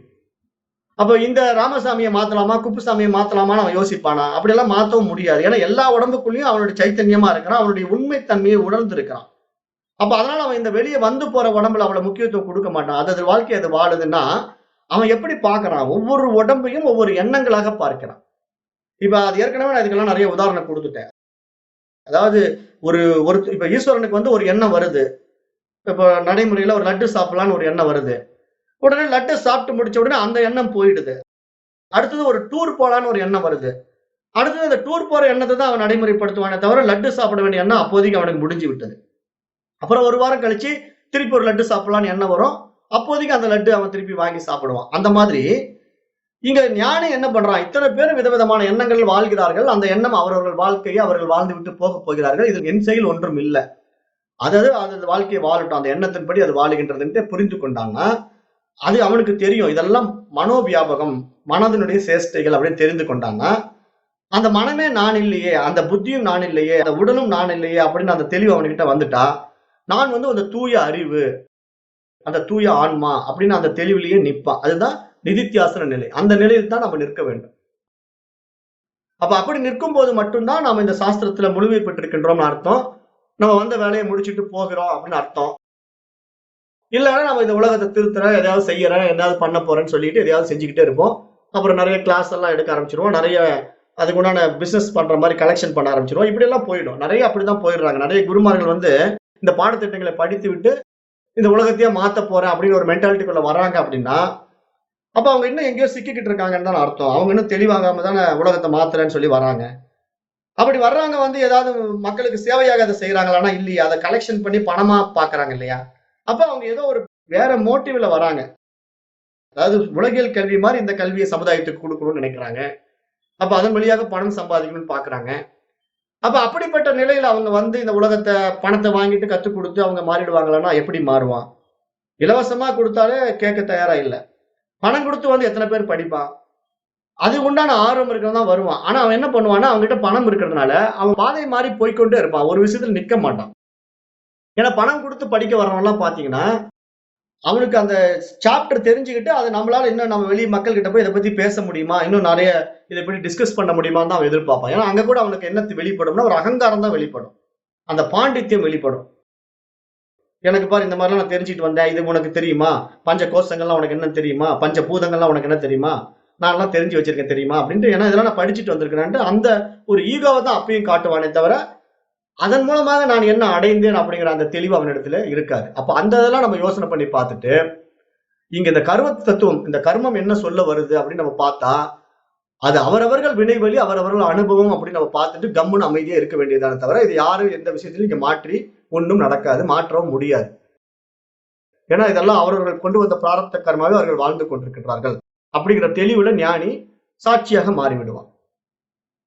அப்ப இந்த மாதிரி வந்து வாழுகின்ற வாழ்க்கையில அவரவர்கள் கொண்டு வந்த பாவ புண்ணியத்தில் ஏற்ற அந்த உடல் கிடைக்கின்றது, அதற்கான வாழ்க்கை கிடைக்கிறது அப்படின்னு அந்த தெளிவு நம்ம இடத்துல வர்றதுனால இங்க எதையும் நம்ம மாற்றணுங்கிற அவசியமும் கிடையாது. ஏன்னா நம்ம தான் கர்மா தியரியை முழுசா தெரிஞ்சு வச்சுக்கிட்டோம். அப்ப ஏன் அவன் கஷ்டப்படுறான், அவனுக்கு ஏதாவது நான் ஒரு உதவி செய்து அவனை தூக்கி விட்டு காப்பாத்திட முடியுமான்னா அதற்கான தகுதி நமக்கு கிடையாது, அந்த ரைட்ஸ் நமக்கு கிடையாதுன்னு நான் சொல்றேன். ஏன்னா அவன் கஷ்டப்படணும்னு நியதி எழுதப்பட்டிருக்குது. அவன் அப்படிதான் கஷ்டப்பட்டு ஆகணும். அப்ப அவனுக்கு எப்ப அது தீர்வு கிடைக்கும், அது யார் மூலமா தீர்வு கிடைக்கும், யாராவது அதுக்கு உதவி செய்வாங்கன்னா, அந்த அமைப்பு இருந்தால் அவன் உதவி செய்து மீண்டும் மேல வருவான். இல்லன்னா அவன் கஷ்டப்பட்டுக்கிட்டு தான் இருப்பான். யாரும் அவனுக்கு உதவி செய்து காப்பாற்ற முடியாது. இதுக்கெல்லாம் புராணத்துல நெறைய கதைகள்லாம் இருக்குது. ஏன்னா ஒரு கஷ்டப்படக்கூடிய ஒரு வறுமையில் இருக்கிறவனுக்கு கடவுளே வந்து பணம் குடுத்து உதவி பண்ற மாரி எல்லாம் நமக்கு கதை வரும். ஆனா அவன் அந்த பணத்த பார்க்காம நடந்து போயிடுவான். அதாவது ஒரு பெருமாளும் லட்சுமியும் பேசிட்டு இருக்கிற மாரி ஒரு புராண கதை. லட்சுமி வந்து அந்த வறுமையில் இருக்கிறவன் மேல இறக்கப்பட்டு பெருமாள் கிட்ட சொல்றான். "நீ கொஞ்சம் ஏதாவது பணம் அவனுக்கு உதவி பண்ணலாம்ல்ல" அப்படின்ட்டு. "இல்லம்மா அவனுடைய கர்மம் அப்படிதான். அவன் வறுமையில தான் இருந்தாகணும். அவன் வந்து எவ்வளவு பணம் குடுத்தாலும் அவன அனுபவிக்க முடியாதுன்னு" சொல்றாரு. கேட்க மாட்டேங்கிறா லட்சுமி. "இல்ல எனக்கு அந்த பையன பார்க்க கஷ்டமா இருக்கு. நீங்க ஏதாவது ஒரு உதவி செய்யுங்கங்கிறா." சரி பாரு உன் எதிரிலேயே பண்றேன்னு சொல்லிட்டு அவன் நடந்து போயிட்டு இருக்கிற பாதையில ஒரு பொன் முடிப்ப போடுறாரு. அவன் போயிட்டு இருக்கிற பாதையில பொன் முடிப்பு விழுந்திருக்கு. அதுவரைக்கும் ஒழுங்கா வந்துட்டு இருந்தவன், திடீர்னு நம்ம கண்ண மூடி நடந்து பார்ப்போமே, அது ஜாலியா இருக்குமேன்னு சொல்லிட்டு கண்ண அப்பதான் மூடுறான். அப்ப அந்த பொன் முடிப்பு கீழ கிடக்கிறத அவன் பார்க்கல. அப்புறம் ஒரு 10 அடி நடந்து போய் கண்ண திறந்து, இதுவும் நல்லா தான் இருக்குன்ட்டு போயிடுறான். அப்ப அந்த பொன் முடிப்பு கீழ விழுந்தத அவன் எடுத்திருந்தான்னா, அவன் பணக்காரன் ஆயிருக்கலாம் இல்லையா? அப்ப ஏன் அவனுக்கு கிடைக்கல? அப்ப அவனுக்கு கர்மா தியரியில அத அனுபவிக்க கூடாதுன்னு இருக்குது. அப்ப அதனால அது தானாவே நடக்கும். அப்படித்தான் நியதி இருக்குதுன்னு சொல்றேன் நான். அப்ப அதனால இங்க யாரும் எந்த ஒரு விஷயத்தையும் மாற்றி விட முடியாது. அவரவர் வினைவழி, அவரவர் அனுபவம்ங்கிறதுனால, அவரவர்கள் வாழ்க்கைய அவர்கள் வாழட்டும் நம்ம விட்டு விட வேண்டும்ங்கிறது தான் இங்க சாஸ்திரம் சொல்லுது. யாரும் இன்னும் மாத்த வேண்டாம் அப்படிங்குது. இப்ப ஈஸ்வரன் எப்படி இந்த கர்ம தத்துவத்துக்குள்ள வரான் அப்படின்னு பார்த்தா, இப்ப அவரவர்கள் வினையை அவரவர்கள் அனுபவித்துத்தான் தீர்க்க வேண்டும் என்ற நியதி இருந்தா, ஈஸ்வரன் எதற்கு? அப்படின்னு ஒரு கேள்வி நமக்கு வரும். கேள்வி வர வேண்டும் இல்லையா? ஏன்னா இப்ப என்னுடைய கர்ம வினையை நான் தான் அனுபவித்து தீர்க்கணும். அவருடைய கர்ம வினையை அவர் தான் அனுபவித்து தீர்க்கணும் அப்படின்னா, அப்ப இங்க ஈஸ்வரன்கிறவன் யாரு? அவன் எதற்காக இங்க இருக்கிறான்? அவனுடைய நியதி வந்து கர்ம பல தாதான்னா பலன்களை குடுக்கிறான். ஆனா நான் அந்த பலன்களை அனுபவித்து தான் தீர்க்க வேண்டுமா? அவனிடத்திலே நான் பரிகாரம் தேடிக்கொள்ள முடியாதா? அவனிடத்திலே போய் நான் வழிபாடு செய்து அதை கஷ்டத்தை குறைத்துக் கொள்ள முடியாதான்னா, முடியவே முடியாதுன்னு தான் இங்க கர்ம தத்துவம் ஈஸ்வரனையும் வச்சு சொல்லுது. இப்ப இந்த இடத்துல கர்ம தத்துவத்தை நன்றாக புரிந்து கொள்ள முயற்சி செய்யணும். எப்படின்னா, இப்ப ஈஸ்வரன் என்பவன் ஒரு அறிவுடைய தத்துவம். கர்மா என்பது ஜடமான தத்துவம். அப்ப இந்த ஜடமான கர்ம தத்துவம் தானாகவே செயல்படாது. நிச்சயமாக ஏதேனும் ஒரு அறிவுடைய தத்துவத்தின் வாயிலாக மட்டும் தான் செயல்பட முடியும். அதை எப்படி நம்ம நடைமுறையில புரிந்து கொள்ளலாம்? இப்ப அரசாங்கம் மக்களுக்கு சட்டத்தை இயற்றுகின்றது. இந்த மாரி தான் நீங்க ரோட் ரூல்ஸ் இப்படிதான் கடைபிடிக்கணும். வாழ்க்கையில இப்படிதான் நீங்க வாழணும் அப்படின்னு சில சட்டதிட்டங்களை அரசாங்கம் வகுத்திருக்குது. வகுத்து அது நம்ம கிட்ட குடுத்திருக்குது. அந்த சட்டதிட்டத்தின்படி நம்ம வாழ்றோம். அப்ப அந்த சட்டத்துல வந்து நானு சாலையில வந்து ரோட்ல வாகனம் ஓட்டிக் கொண்டு போகும்போது, அந்த வாகன சட்டத்தை மீறி சிக்னல்ல நிக்காம நான் போயிடுறேன். அப்ப நான் சட்டத்தை மீறி விட்டேன் அப்படிங்கறனால என்ன பண்ணுது? சட்டம் அந்த வாகன சட்டத்தின்படி தண்டிக்க வருது. அப்ப நேரடியாக அந்த சட்டம் வந்து அவனுக்கு தண்டனை குடுத்துருமா? நீ வந்து ரோட் ரூல்ஸ மீறிட்ட, சிக்னல் நிக்காம போயிட்ட. அதனால உனக்கு நான் தண்டனை குடுக்குறேன்னு சட்டமே வந்து தண்டனை குடுக்குமான்னா குடுக்காது. அந்த சட்டத்தின் வாயிலாக ஒரு காவல் அதிகாரியோ அல்லது ஒரு நீதிபதியோ தான் சட்டத்தை மீறுபவனுக்கு தண்டனை கொடுக்க முடியும். அப்படித்தானே நடைமுறையில் இருக்குது. ஏன்னா சட்டம்ங்கிறது ஒரு ஜடம். ஆனால் அந்த சட்டத்தை நடைமுறைப்படுத்துகின்ற உயிருள்ள பொருள் யாரு? ஒரு ஜட்ஜோ, ஒரு காவல்துறை அதிகாரியோ தான் உயிருள்ள பொருளா இருக்கிறாங்க. அப்போ இங்க ரோட் ரூல்ஸ மீறிட்டான் அப்படின்னா, அதை தண்டனை குடுக்கிறதுக்கு அந்த சட்டத்தின் அடிப்படையில ஒரு காவல்துறை அதிகாரிக்கோ அல்லது ஒரு நீதிபதிக்கோ தான் இருக்கிறதே தவிர, அந்த சட்டத்துக்கு அந்த அதிகாரம் இல்ல. அது மாரி இங்க நம்ம புரிந்துக்கணும். இப்ப நாம் கர்ம பலனை எப்படி அனுபவிக்கிறோம் அப்படின்னா, ஈஸ்வரன் வந்து இந்த தர்ம வழியில வாழணும் அப்படின்ட்டு மனித குலத்துக்கு ஒரு நீதிய குடுத்திருக்கிறான். இப்படிதான் மனிதர்கள் இருக்கணும். இந்த மாரி தான் ஒவ்வொரு மிருகமும் வாழணும் அப்படின்னு ஒரு நீதிக்குள்ள அந்த ரிதம்ல இந்த பிரபஞ்சம் இயங்கிக் கொண்டிருக்கின்றது. அப்ப அந்த நீதியில இயங்கிக் கொண்டிருக்கின்ற அந்த பிரபஞ்சத்துல மனிதனை தவிர மற்றவைகள் எல்லாம் அந்த நீதிக்கு கட்டுப்பட்டு வாழுகின்றனங்கிறத நம்ம நன்றாக புரிந்து கொள்ளணும். ஏன்னா அவைகள் அந்த கட்டுப்பாட்டிலிருந்து மீற முடியாது. காரணம் என்ன? அவங்களுக்கு பகுத்தறிவு இல்ல. ஆனா மனிதனிடத்திலே நன்மை தீமைகளை பகுத்தறியக்கூடிய அந்த பிரத்யேக பகுத்தறிவு கொடுத்ததினாலே, இப்ப இவன் என்ன ஒரு ஸ்பெஷாலிட்டி இவன்கிட்ட இருக்குது? நன்மை தீமைகளை பகுத்தறியக்கூடிய புத்தி சக்தி, அந்த அறிவினுடைய ஆற்றல் இவனிடத்திலே நன்றாக பிரகாசிக்கின்றது. அதாவது தெளிந்த கண்ணாடி இவனிடத்திலே இருக்கிறது. மற்ற ஜீவராசிகள்லாம் அந்த தெளிந்த கண்ணாடி இல்ல, மங்கலான கண்ணாடி. அதனால அதுல பிரதிபிம்பிக்கிறது குறைவாக இருக்கிறது.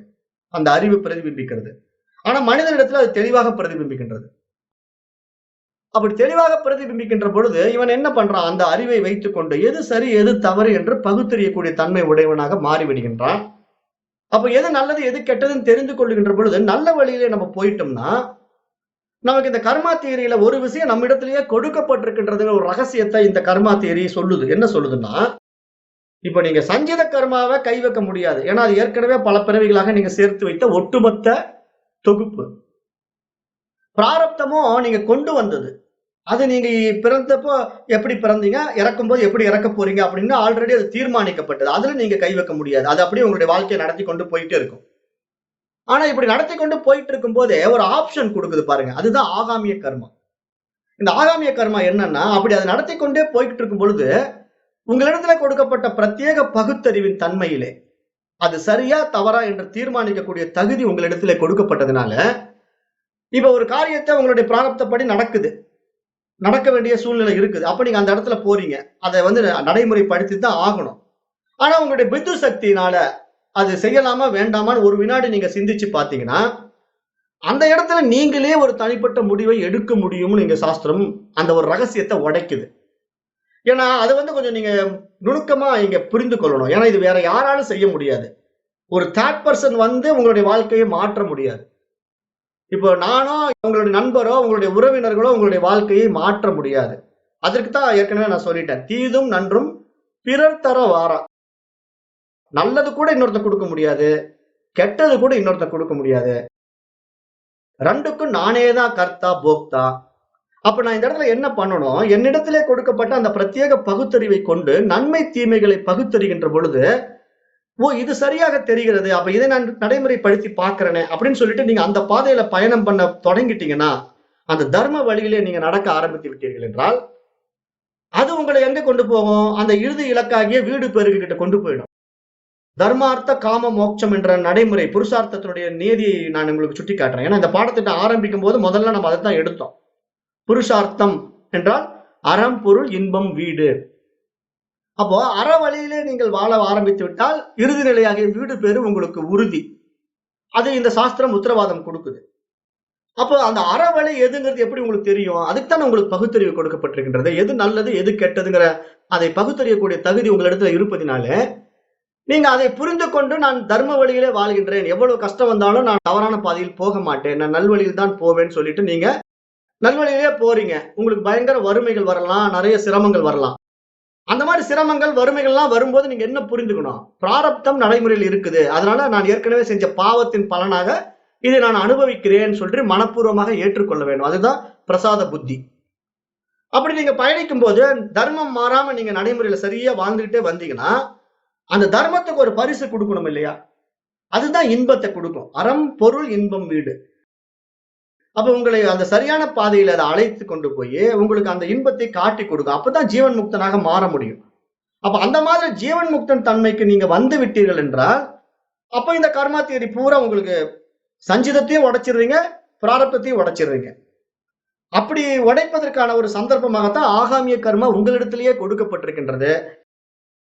அப்ப அந்த ஆகாமிய கர்மாவை நம்ம எப்படி செய்யலாம், எப்படி செய்யக்கூடாதுங்கிற தீர்மானிக்கக்கூடிய முடிவு உங்க கையிலேயே கொடுக்கப்பட்டிருக்கிறது. வேற எந்த ஜீவராசிகளுக்கும் ஆகாமிய கர்மா கிடையவே கிடையாது. அதை நம்ம ஏற்கனவே பார்த்தோம். ஆகாமிய கர்மா மிருகங்கள் வரை கிடையாது. 6 அறிவு படைத்த மனிதனுக்கு மட்டுமே இருக்கிறது. அதில் அவன் செய்கின்ற நன்மை தீமைகள் தான் அவனுக்கு புதிய கர்மாக்களாக சேருகின்றது. அந்த கர்மா மீண்டும் சஞ்சித கர்மாவிலே போய் சேருகின்றது. அதன் அடிப்படையில் அவன் மீண்டும் பிறவி எடுக்கிறான். இது அஞ்ஞானியினுடைய நிலை.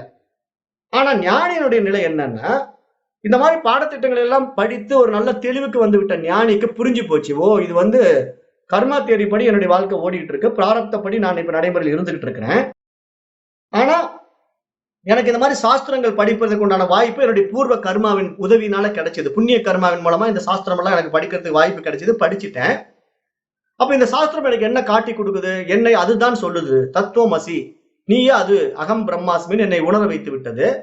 அப்ப நானே அந்த பூரண அறிவுங்கும் போது அதற்கு வேறாகவே நான் இல்லை என்னும் பொழுது, அப்ப எப்படிப்பட்ட ஒரு பிரகாசமான அறிவை உடையவன் நான்? நான் போய் அஞ்ஞானத்தில் இத்தனை காரியங்கள்லாம் செய்து கொண்டிருக்கிறேன்னு இன்னுமே ஒரு பிரைட்னஸ் நம்ம இடத்துல வெளிப்படும். அப்ப எதை செய்யலாம், எதை செய்யக்கூடாது, நான் யார், என்னுடைய உண்மைத்தன்மை என்ன அப்படிங்கிற அந்த புரிதல் எல்லாம் நமக்குள்ள நல்லா வந்துடுச்சுன்னா, அப்ப நம்ம என்ன பண்ணுவோம்?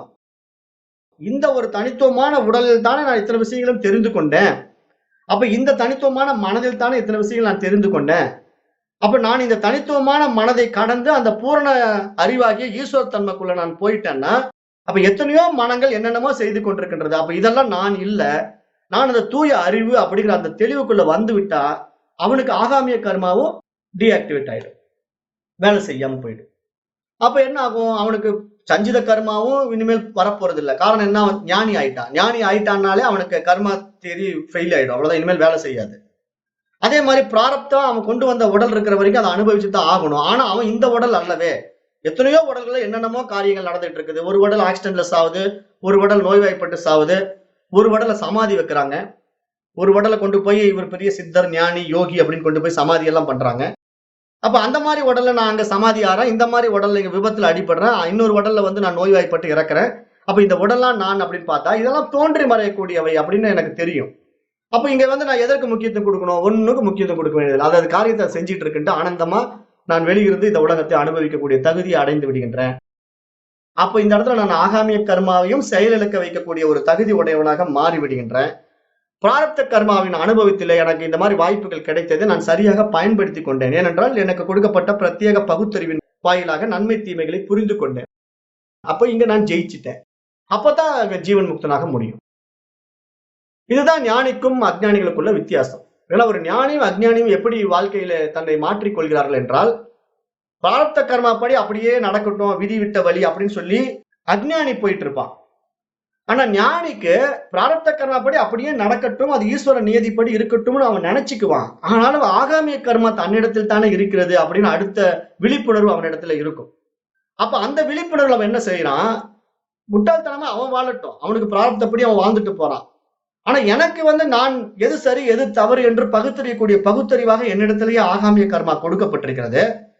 அப்ப நான் இதை செய்தால் நன்மை வரும், இதை செய்தால் எனக்கு தீமை வரும். அப்ப இந்த நன்மையின் பலனாக நான் இன்பத்தை அனுபவிக்கப் போகின்றேன், இந்த தீமையின் பலனாக நான் துன்பத்தை அனுபவிக்கப் போகின்றேன்.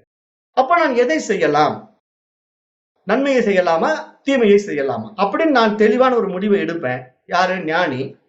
அப்ப ஞானி உடனே அந்த முடிவின் அடிப்படையிலே நன்மையை மட்டும் நோக்கி நகர்வான். அப்படி நன்மையை நோக்கி நகரும் பொழுது அவனுக்கு வருகின்ற அத்தனை சாதக பாதகங்களும் அவனுடைய பிராரப்தப்படித்தான் வரும். ஏன்னா அது அவனுக்கு ஏற்கனவே தீர்மானிக்கப்பட்டது. ஆனால் இந்த பாதையிலிருந்து அவன் விடுபடாமல் அந்த வைராக்கியத்தோடு அவன் நடைபயணம் செய்வான். ஏன்னா அதுக்குத்தான் சாதன சதுஷ்டயம் தேவைப்படுது, விவேக வைராக்கியம் தேவைப்படுகிறது. இந்த பாடத்திலே ஃபர்ஸ்ட் நம்ம பார்த்துட்டோம். எதற்காக நமக்கு விவேகம் தேவைப்படுது, எதற்காக வைராக்கியம் தேவைப்படுதுன்னு இந்த பாடத்திட்டம் ஆரம்பத்திலே நமக்கு அறிமுகப்படுத்திடுச்சு. அப்ப அந்த மாதிரி ஒரு விவேகம், வைராக்கியம் எல்லாம் நமக்கு ஒரு அதிகாரித்துவ தன்மையெல்லாம் நமக்கு கொடுக்குது. அப்பதான் நீ யாருன்னு உன்னை தெரிந்து கொள்ள முடியும் அப்படின்னு சொல்லி சுட்டி காட்டுது. அப்ப அந்த புரிதல் நம்ம இடத்துல வந்துடுச்சு அப்படின்னா, நாம அந்த ஞானியாகத்தான் நிலையாக நிற்போமே தவிர நம்ம வேற பாதை மாறி போகிறதுக்கு உண்டான வாய்ப்புகள் நமக்கு கிடையவே கிடையாது. அப்ப அததான் இந்த சாஸ்திரங்கள் எல்லாம் என்ன சொல்லுது? எதை அறிந்து கொண்டால் வேறு எதையும் அறிய தேவையில்லையோ அதை அறிவதே அறிவு அப்படின்னு உபநிஷத்து சுட்டி காட்டுது. அப்ப நமக்கு கொடுக்கப்பட்ட பிரத்யேக 6வது அறிவின் தன்மையை அறிந்து எதை அறிந்து கொள்ள வேண்டுமோ அதை நாம் அறிந்து கொள்ள வேண்டும். அப்பொழுது மட்டும்தான் நாம் அந்த அறிவு தன்மைக்குள்ளே போக முடியும், அந்த அறிவாக நாம் மாற முடியும். அந்த பேருண்மையை ஒருவன் புரிந்து கொண்டவுடனே அந்த ஞானியின் செயல்கள் அனைத்துமே நிஷ்காமியமாக மாறிவிடும். ஏன்னா அதுக்கு மேல காமிய கர்மா அவனிடத்துல இருக்காது. ஏன்னா நான் இதை செய்தால் எனக்கு நன்மை வரும், இதை செய்தால் எனக்கு தீமை வரும் அப்படிங்கிற அந்த இருமைகள் அவனை விட்டு விலகிவிடும். ஏன்னா அவனுக்கு தெளிவு வந்து விட்டது. ஏன்னா இந்த பாடத்திட்டங்கள் அவனை நல்வழியில நடத்தி கொண்டு வந்து விட்டது. அவன் படித்த பாடங்கள்ல சாதன சதுஷ்டயத்தை அவன் அப்ளை பண்ணி பார்த்துட்டான். அதுல விவேக வைராக்கியத்தை எல்லாம் அடைந்து விட்டான். அப்ப நல்ல ஒரு தெளிவு, நல்ல ஒரு புரிதல், எதை அறிந்து கொள்ள வேண்டுமோ அதை நான் அறிந்து கொண்டு விட்டேன். அப்ப அதை அறிந்து கொள்ளக்கூடிய அறிவாகவே நான் தான் இருக்கின்றேன். அப்ப எனக்கு வேறாக எதுவுமே இல்லை. அப்ப நான் ஒரு உயர்ந்த ஞானி அப்படின்னு அவன் தெளிவாயிட்டான். அப்ப அந்த உயர்ந்த ஞானிங்கிற நிலைக்கு அப்பாற்பட்டு அடுத்தது என்ன ஆயிடுறான்? நானே அந்த ஆன்மா, நானே அந்த அறிவு அப்படின்ட்டு அந்த நிலைக்கு அவன் போயிட்டான். அவ்வளவுதான். இப்ப இந்த உடல் இனிமேல் நிஷ்காமியமா செயல்படும். இந்த உடல் வந்து இனிமேல் காரியம் ஆற்றிக் கொண்டிருக்கும். ஆனால் இந்த காரியங்கள் எல்லாம் அந்த உடல் அபிமானத்தில் செய்யாது, அல்லது ஒரு காமிய கர்மாவில் செய்யாது. செயல் நடந்து கொண்டிருக்கும் அந்த உடல் மூலமாக. செயலில் செயலற்ற தன்மை தான் அங்கு காணப்படும். ஏன்னா செய்கின்ற செயலிலே அங்கு செயலற்ற தன்மை உண்டாகிவிடும். ஏன்னா அந்த உடல் வந்து விருப்பத்தின் அடிப்படையில் செய்யவில்லை, நியதியின் அடிப்படையில் செய்கின்றது, இயற்கையுடைய நியதியின் அடிப்படையில் செய்கின்றது. அப்ப அந்த இடத்துல ஞானி தன்னை பூரணமாக அந்த அறிவாக மாற்றிக்கொள்கிறான். அப்ப அவன்தான் ஜீவன் முக்தன், அவன்தான் விதேக முக்தன். அப்படிப்பட்டவன் தான் உண்மையான ஞானியாக வாழ்கின்றான். அவன் தான் மீண்டும் பிறப்பதில்லை. அவன் தான் இந்த பிறப்பு இறப்புன்ற சம்சாரத்தை வெற்றி கொள்கிறான். அதையும் நாம் இங்க புரிந்து கொள்ள வேண்டும். அப்ப அந்த அடிப்படையில் தான் இந்த பாவ புண்ணிய கர்மா எல்லாம் ஒவ்வொருத்தருக்கும் வேலை செஞ்சுட்டு இருக்கு. அதனால நான் கர்மா தியரி படி எல்லாம் தலையெடுத்து அப்படின்னு சொல்லி விட்டுட முடியாது. அல்லது ஈஸ்வரன் நியதிப்படி இந்த பிராரப்தம் எனக்கு கிடைச்சிருச்சு, இந்த பிராரப்தப்படி நடக்கிறது நடக்கட்டும் அப்படியே விட்டுட முடியாது. அப்ப எல்லாம் எப்படி நீங்க சுத்தி வந்து பார்த்தாலும் கடைசியில அது எங்க வந்து முடியுதுன்னா, அந்த அறிவே நீதான் சொல்லி நமக்கு காட்டி கொடுக்குது.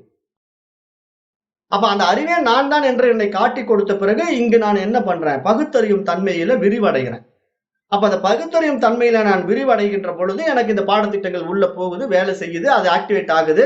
அப்ப என்னுடைய தன்மை எனக்கு புரிய வருது. நான் ஆனந்தமாக என்னுடைய ஜீவன் முக்த தன்மைக்கு வந்து விடுகின்றேன். அப்ப இதுதான் நம்ம கர்ம சுழற்சியிலிருந்து தப்பிக்கக்கூடிய ஒரே வழி. வேற எப்படி நீங்க முயற்சி பண்ணாலும் அந்த பிறவா பெருநிலையை அடைய முடியாது. அப்ப ஞானிகள் மட்டும்தான் இந்த 3 கர்மங்களையும் முடித்து பிறவாமை என்ற பெருநிலையை அடைய முடியும். மற்ற அஞ்ஞானிகள் அனைவருமே மீண்டும் மீண்டும் பிறப்பு இறப்பு என்ற சம்சார சக்கரத்திலே சிக்கிக்கொண்டு பாவ புண்ணியத்திற்கு ஏற்ப உடல் கிடைத்து பூமிக்கு வருவார்கள் போவார்கள் என்று அறிந்து கொள்ள வேண்டும். அப்ப இந்த சஞ்சித கர்மா அனைத்துமே ஜீவர்களாகிய நம்முடைய காரண சரீரத்தில் சேர்ந்துதான் எல்லா ஆக்டிவேஷனும் பண்ணிக்கிட்டே இருக்குது. அப்ப இந்த ஜீவன் முக்தன் ஆனவனுக்கு அந்த காரண சரீரம் அழிக்கப்பட்டு விடுகின்றது.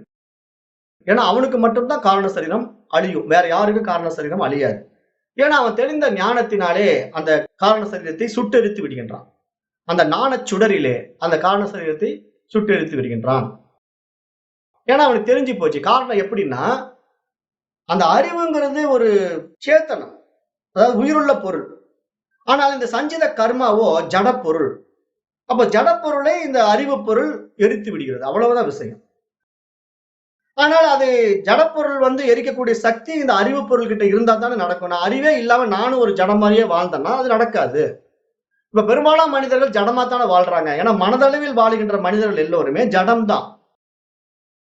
காரணம் என்ன? மனம் போன போக்கில வாழ்ந்து விட்டு மீண்டும் அந்த உடம்பை விட்டுட்டு போய் வேற ஒரு உடம்பை எடுத்துக்க போறாங்க. சட்டையை கட்டிட்டு சட்டையை மாத்துற மாதிரி தானே உடம்பு மாத்திக்கிட்டே இருக்கிறாங்க. அப்ப விதவிதமான சட்டையை போடுற மாதிரி விதவிதமான உடம்பை எடுத்துட்டு வந்து வாழ்க்கையில அவங்களுடைய ஆசைகளை அனுபவித்துக் கொண்டிருக்கின்றார்கள். ஆனால் ஞானிக்கு மட்டும்தான் இந்த உண்மை தெரியும். இதெல்லாம் ஒண்ணும் இல்லை அப்படின்னு சொல்லிட்டு அப்ப அவன் என்ன பண்றான்? எனக்கு இந்த உடம்பே வேண்டான்னு சொல்லிட்டு உடம்பை விட்டுட்டு போயிடுறான். அவன் தான் ஜீவன் முக்தன், அவன் தான் தெளிவு பெற்ற ஞானி, விதேக முக்தன் நம்ம சொல்றோம். அப்ப வந்து இந்த கர்மா பொறுத்த வரைக்கும் நம்ம என்ன புரிஞ்சுக்கிறோம்? இப்ப வந்து ஜீவன் முக்தனுக்கு எந்த கர்மாவும் இல்லை. இப்ப நிறைய பேருக்கு வந்து இந்த கர்மா தியரியில சந்தேகம் எப்படி வரும் அப்படின்னா, இப்ப ஜீவன் வந்து தன்னுடைய கர்மாவினால் மீண்டும் மீண்டும் பிறவிக்கு வருது இல்லையா? அப்ப அந்த ஜீவனுக்கு முதல்ல இந்த உடல் எப்படி கிடைச்சது அப்படிங்கிற கர்மா தியரியில நிறைய பேருக்கு சந்தேகம் இருக்கும். ஏன்னா இந்த மாதிரி நம்ம நிறைய பாடத்திட்டங்கள் நடத்தி கொண்டு வரும்போது இப்ப சில குதர்க்கவாதிகளும் இருப்பாங்க இல்லையா? ஏன்னா எல்லா சூழ்நிலையிலும் எல்லாருமே இருந்திருக்கிறாங்க. இந்த வேதாந்த பாடத்திட்டத்தை இது மாதிரி ஞானிகள் உபதேசிக்கின்ற பொழுது தர்க்கவாதிகள் வந்துருவாங்க. தர்க்கவாதிகள் வந்து என்ன சொல்லுவாங்கன்னா, சரி நீங்க சொல்ற மாதிரி இந்த கர்மா படி முதல்ல இப்படி வந்தது அப்படி பிறந்தது எல்லாம் சரி, நான் எல்லாம் ஏத்துக்கிறேன். ஆனா உண்மையிலேயே இந்த ஜீவன் முதல்ல எப்படி அந்த கர்மாவை அடைஞ்சான்? அவன் பிறக்கிறதுக்கு ஏதாவது ஒரு காரணம் இருக்கணும் இல்ல? அவன் பாவம் பண்ணிருந்தா தானே அந்த உடம்பு அடைஞ்சான் அப்படின்னு சொல்லி ஒரு கேள்வி எழுப்புவான். அப்ப இந்த சந்தேகத்துக்கு எப்படி பதில் சொல்ல முடியும்னா, இப்ப சாஸ்திரம் சொல்லுது, இப்ப முட்டையிலிருந்து கோழி குஞ்சு வந்ததா இல்ல கோழியிடமிருந்து முட்டை வந்ததா அப்படி ஒரு கேள்வி ஒருத்தன் கேட்டான்னா நீங்க என்ன பதில் சொல்லுவீங்க? இதுக்கு பதில் சொல்ல முடியுமா? முட்டையிலிருந்து குஞ்சு வந்ததுன்னா ஓகே, ஒத்துக்கிறோம். ஆனா அந்த குஞ்சுல இருந்து திரும்பி முட்டை வந்ததுன்னா அப்ப எது முன்னாடி வந்ததுன்னு அடுத்த கேள்வி கேட்பான். ஏன்னா முட்டைன்னு ஒண்ணு இருக்குன்னா அது கண்டிப்பா ஏதோ ஒரு கோழி குஞ்சுல இருந்து தானே வந்திருக்கும். கோழி தானே போட்டிருக்கும் அந்த முட்டைய. அப்ப கோழி குஞ்சு தான் முதல்ல இருந்திருக்கணும். அப்ப கோழி தான் ஃபர்ஸ்ட் இருந்திருக்கணும் இவங்க சொல்லுவான். இல்ல முட்டை தான் முதல்ல இருந்ததுன்னு சொன்னா அப்ப முட்டையில இருந்து கோழி வந்திருக்குதுல்ல, அப்ப கோழி எப்ப வந்தது, எப்படி பிறந்ததுன்னு கேள்வி கேட்பான். இப்ப இதுக்கு பதிலே சொல்ல முடியாது. முட்டையில இருந்து கோழி வந்ததா கோழியில இருந்து முட்டை வந்ததான்னா பதில் சொல்ல முடியுமா? இன்னொரு விஷயமும் சொல்லலாம். விதை மரம் வந்ததா மரத்திலிருந்து விதை வந்ததா? ஏன்னா விதை இருக்குது, அந்த விதையை வந்து மண்ணுக்குள்ள நட்டு வச்ச உடனே மரம் வந்துருது. அந்த மரத்திலிருந்து மீண்டும் விதை வருகின்றது. அந்த விதை தான் மீண்டும் மரமாக மாறுகிறது. அப்ப அந்த மரமாக வரணும்னா கண்டிப்பா ஒரு விதை இருந்திருக்கணும். அந்த விதை இருந்தா தான் மரமாக மாற முடியும். அப்ப எப்படி இதுக்கு பதில் என்ன பதில் அப்படின்னா, பொதுவா சாஸ்திரம் என்ன சொல்லுது? அனிர்வச்சனீயம் அப்படின்னு சொல்லிடுது. அனிர்வச்சனீயம்னா இது நிரூபிக்க முடியாதது அப்படின்னு சொல்லிடுது. ஏன்னா இது வந்து தர்க்கவாதிகளுக்கோ குதர்க்கவாதிகளுக்கோ அஞ்ஞானிகளுக்கோ இந்த விஷயத்தை நம்ம நிரூபிக்க முடியாது. ஏன்னா அவன் நீங்க எப்படி கேள்வி கேட்டாலும் மாத்தி மாத்தி மடக்கி மடக்கி உங்களுக்கு பதில் கேள்வி கேட்டுட்டே இருப்பான். அவனுக்கு நீங்க சொல்லி புரிய வைக்கிறாலும் அவனுக்கு புரிய போறதில்ல. அப்ப அத சொல்லிக் குடுக்குற குருமார்களுக்கும் டைம் வேஸ்ட். அப்ப அதனால அவங்க என்ன பண்ணுவாங்க, முட்டையிலிருந்து கோழி வந்ததா, கோழியிலிருந்து முட்டை வந்ததான்னா எனக்கு தெரியலப்பா, அது அனிர்வச்சனீயம், எனக்கு தெரியலன்னு சொல்லிட்டு விட்டுருவாங்க. ஆனா ஒரு விவேகிக்கு தெரியும். எப்படி தெரியும்னா, இங்க உண்மையிலேயே இந்த உலகம் என்பது உண்மையில் இல்லை. என்னுடைய அறிவில் பட்டு பிரகாசித்துக் கொண்டிருக்கின்றது. அதுதான் இந்த ஞானத்தினுடைய முதிர்ச்சி. இந்த ஞானத்தினுடைய முதிர்ச்சி என்ன தெரிந்து கொள்ளணும் அப்படின்னா, ஒரே ஒரு தூய அறிவு மட்டும் தான் இருக்கின்றது. அந்த அறிவில் எல்லாமே பிரகாசித்துக் கொண்டிருக்கின்றது. அப்ப அந்த அறிவு இல்லாவிட்டால் இங்க எதுவுமே இல்ல. அப்ப அந்த அறிவில் தான் எல்லாம் ஏற்றி வைக்கப்பட்டிருக்கின்றது. அப்படிங்கிற அந்த தெளிவு வந்துட்டா, இதுக்கு தான் உபநிஷத்து விளக்கம் கொடுத்தது இல்லையா? ஒரே ஒரு சிலந்தி பூச்சி புறத்திலிருந்து ஏதேனும் ஒரு பொருளை எடுத்து படைத்ததா தன்னுடைய சிலந்தி வலைய? இருங்க நான் அங்க போய் ஒரு பிசின் வாங்கிட்டு வரேன் அப்படின்னு சொல்லிட்டு கடையில போய் ஒரு 10 ரூபாய் கொடுத்து ஒரு பிசின் வாங்கிட்டு வந்து அந்த வலையை பின்னிச்சா? கிடையாது. அதனுடைய வாயிலிருந்து ஒரு உமிழ் நீரை கொண்டு அந்த சிலந்தி வலையை பின்னியது, அந்த சிலந்தி வலையிலே குடித்தனம் பண்ணியது, அதில் வருகின்ற பூச்சிகளை பிடித்து சாப்பிட்டது, திருப்பி அதுவே அந்த சிலந்தி வலையை தன்னுடைய வாய்க்குள்ள இழுத்து கொண்டது, அப்புறம் மீண்டும் வேற இடத்துக்கு போயிடுச்சு. அந்த இடத்துல ஒரு வலையை அமைச்சு வாழ்ந்து விட்டு வேற இடத்துக்கு போயிட்டு இப்படி இயற்கையில வாழ்ந்து கொண்டிருக்கிற ஒரு பூச்சி இனத்தை ஒப்பிட்டு நம்முடைய உபனிஷத் சொல்லுது. இறைவன் ஒருவன் மட்டும் தான் இருக்கின்றான். அவன்தான் பிரம்மம், அவன்தான் அறிவு, அவன்தான் சத்து, சச்சிதானந்தம். அவனே தன்னை இந்த பிரபஞ்சமாக மாற்றிக் கொள்கிறான். அவனிடத்திலிருந்து தான் இந்த பிரபஞ்சம் வெளிப்பட்டது. அப்ப இந்த பிரபஞ்சம் உண்மையிலேயே எப்படிப்பட்டது? அவனிடத்திலிருந்து ஒரு மனோசக்தியாக வெளிப்பட்டது. உண்மையா வெளிப்படல. அது ஒரு கற்பனா வியாபகம். இப்ப உங்க மனசுல எப்படி 1000 கற்பனைகள் வரலாம், அது மாதிரி அவனிடத்திலும் 1000 கற்பனைகள் வரும். ஏன்னா அவன் ஒரு அறிவு பொருள் இல்லையா? பரமன் ஒரு அறிவு பொருள். இப்ப சாதாரண மனிதன் நம்மிடத்திலேயே இவ்வளவு அறிவு இருக்குது. வேற எங்கேயும் போக வேண்டாம். நம்மளையே கம்பேர் பண்ணிக்குவோமே. ஒரு சாதாரண மனிதனிடத்திலே எவ்வளவு புத்திசாலித்தனம் இருக்குது, எவ்வளவு கற்பனா சக்தி இருக்குது. இதெல்லாம் அவனுடைய ரிஃப்ளெக்ஷன் தானே. அவங்ககிட்ட இருந்து ஒரு அறிவை கொஞ்சோண்டு வாங்கிட்டு இவ்வளவு ஆட்டம் போட்டுட்டு இருக்கிற நமக்கே இவ்வளவு திறமைகள் இருக்குது, இவ்வளவு அறிவு இருக்குதுன்னா, பிரம்மாண்ட பேரண்டத்தை வெளிப்படுத்திய இறைவன் எப்படிப்பட்ட ஒரு அறிவாளியாக இருப்பான், எப்படிப்பட்ட ஒரு படைப்பாளியாக இருப்பான். அப்ப அவனுடைய லீலா வினோதம் இந்த பிரபஞ்சம் அப்படின்ட்டு மிகப்பெரிய உண்மையை சாஸ்திரம் சொல்லுது. இத நீ ஆராய்ச்சி பண்ணிட்டு இருக்க வேண்டாம்ப்பா. அவன் மிகப்பெரிய ஞானி, மிகப்பெரிய பேரறிவாளன். இறைவன் என்பவன் ஒரு அறிவு சொரூபம், ஒரு பேரறிவாளன். அவன் நினைச்சா என்ன வேணா செய்யலாம். அவன் எதை வேணா படைப்பான், எதை வேணா அழிப்பான், எதை வேணா காப்பான். அப்ப அவனுடைய லீலா வினோதங்களை நீ ஆராய்ச்சி பண்ணாத. அது அவன் விளையாடுறதுக்காக படைச்சு அவனே அனுபவித்து அவனே அழிக்கிறான். எப்படி ஒரு சிலந்தி பூச்சி தானே வலையை பின்னி தானே அனுபவித்து தானே அழித்து விட்டு போகின்றதோ, அது போல அவனே தன்னுடைய மனோ வியாபகத்திலே இந்த பிரபஞ்சத்தை படைக்கிறான், அனுபவிக்கின்றான், அழித்து விடுகின்றான். அவனுடைய லீலா வினோதம் இது. இதில் நீ போய் என்ன செய்ய போற? ஏன்னா அது அவனுடைய படைப்பு. அது அப்ப அதை நீ ஆராய்ச்சி பண்ணாத. அந்த படைப்பினுடைய சோர்ஸ் எங்கிருந்து வந்ததுன்னு நீ தெரிந்து கொண்டா, நீ அந்த மூலத்துக்கே போயிடுவ. ஏன்னா நீ இங்க இல்லங்கிறது உனக்கு தெரிஞ்சு போச்சுன்னா, அவன் மட்டும்தான் இருக்கிறான்னு தெரிஞ்சிட்டா, நீ உன்னுடைய தனித்துவத்தை இழந்து விட்டால் முடிஞ்சது. இறைவன் மட்டும் இருக்கிறான், அவ்வளவுதான். இந்த புரிதல் யாருக்கு வருகிறதோ அவன் அந்த பிரம்மத்தோடு இணைகிறான். ஏன்னா பிரம்மம் தன்னை காட்டி கொடுக்கக்கூடிய ரகசியம் அது. ஒரு பரமன் தன்னைத்தானே அறிகின்ற ஒரு மகத்துவமான லீலா வினோதம் தான் இந்த பிரபஞ்ச விளையாட்டு. அப்ப இறைவன் தன்னையே தான் அறிந்து கொள்ளும் போது, என்னுடைய உடலில் தன்னை அவன் தெரிந்து கொள்கிறான்னா எப்படிப்பட்ட ஒரு பாக்கியம், எப்படிப்பட்ட ஒரு புண்ணியம், எப்படிப்பட்ட ஒரு ஞானம் எனக்கு கிடைச்சிருக்கு. யோசனை பண்ணி பாருங்களேன். இப்ப ராமசாமியோ குப்புசாமியோ இருக்கலாம் இந்த கிளாஸ்ல. இப்ப அந்த ராமசாமியினுடைய உடம்புக்குள்ள அந்த சைத்தன்யம் பிரதிபிம்பித்து, அந்த சைத்தன்யம் அவருடைய மனதிலேயே இத்தனை விஷயங்களை காட்டி கொடுத்து, பார் இந்த அறிவு உன்னது கிடையாது, என்னுடையதுதான். நான் என்ன தெரிந்துவதற்காக உன்னை ஒரு கருவியாக கையாண்டு கொண்டிருக்கின்றேன். நீ என்னால் படைக்கப்பட்டவன், நான் உன்னை படைத்து என்னை நான் அறிந்து கொள்கின்றேன் அப்படின்னு சொல்லி, அந்த ராமசாமியின் மூலமாக இறைவன் தன்னையே பார்த்து ஆனந்தித்து அனுபவிக்கிறான். அப்ப அப்படிப்பட்ட ஒரு வாய்ப்பு அந்த ராமசாமிக்கு கிடைச்சதுன்னா, ராமசாமி இவ்வளவு நாள் நான் நான் என்று ஆடிக்கொண்டிருந்த ஆட்டத்தை அப்படியே இழந்து விட்டு அந்த ஈஸ்வர தன்மைக்குள்ள போயிடுவான் இல்லையா?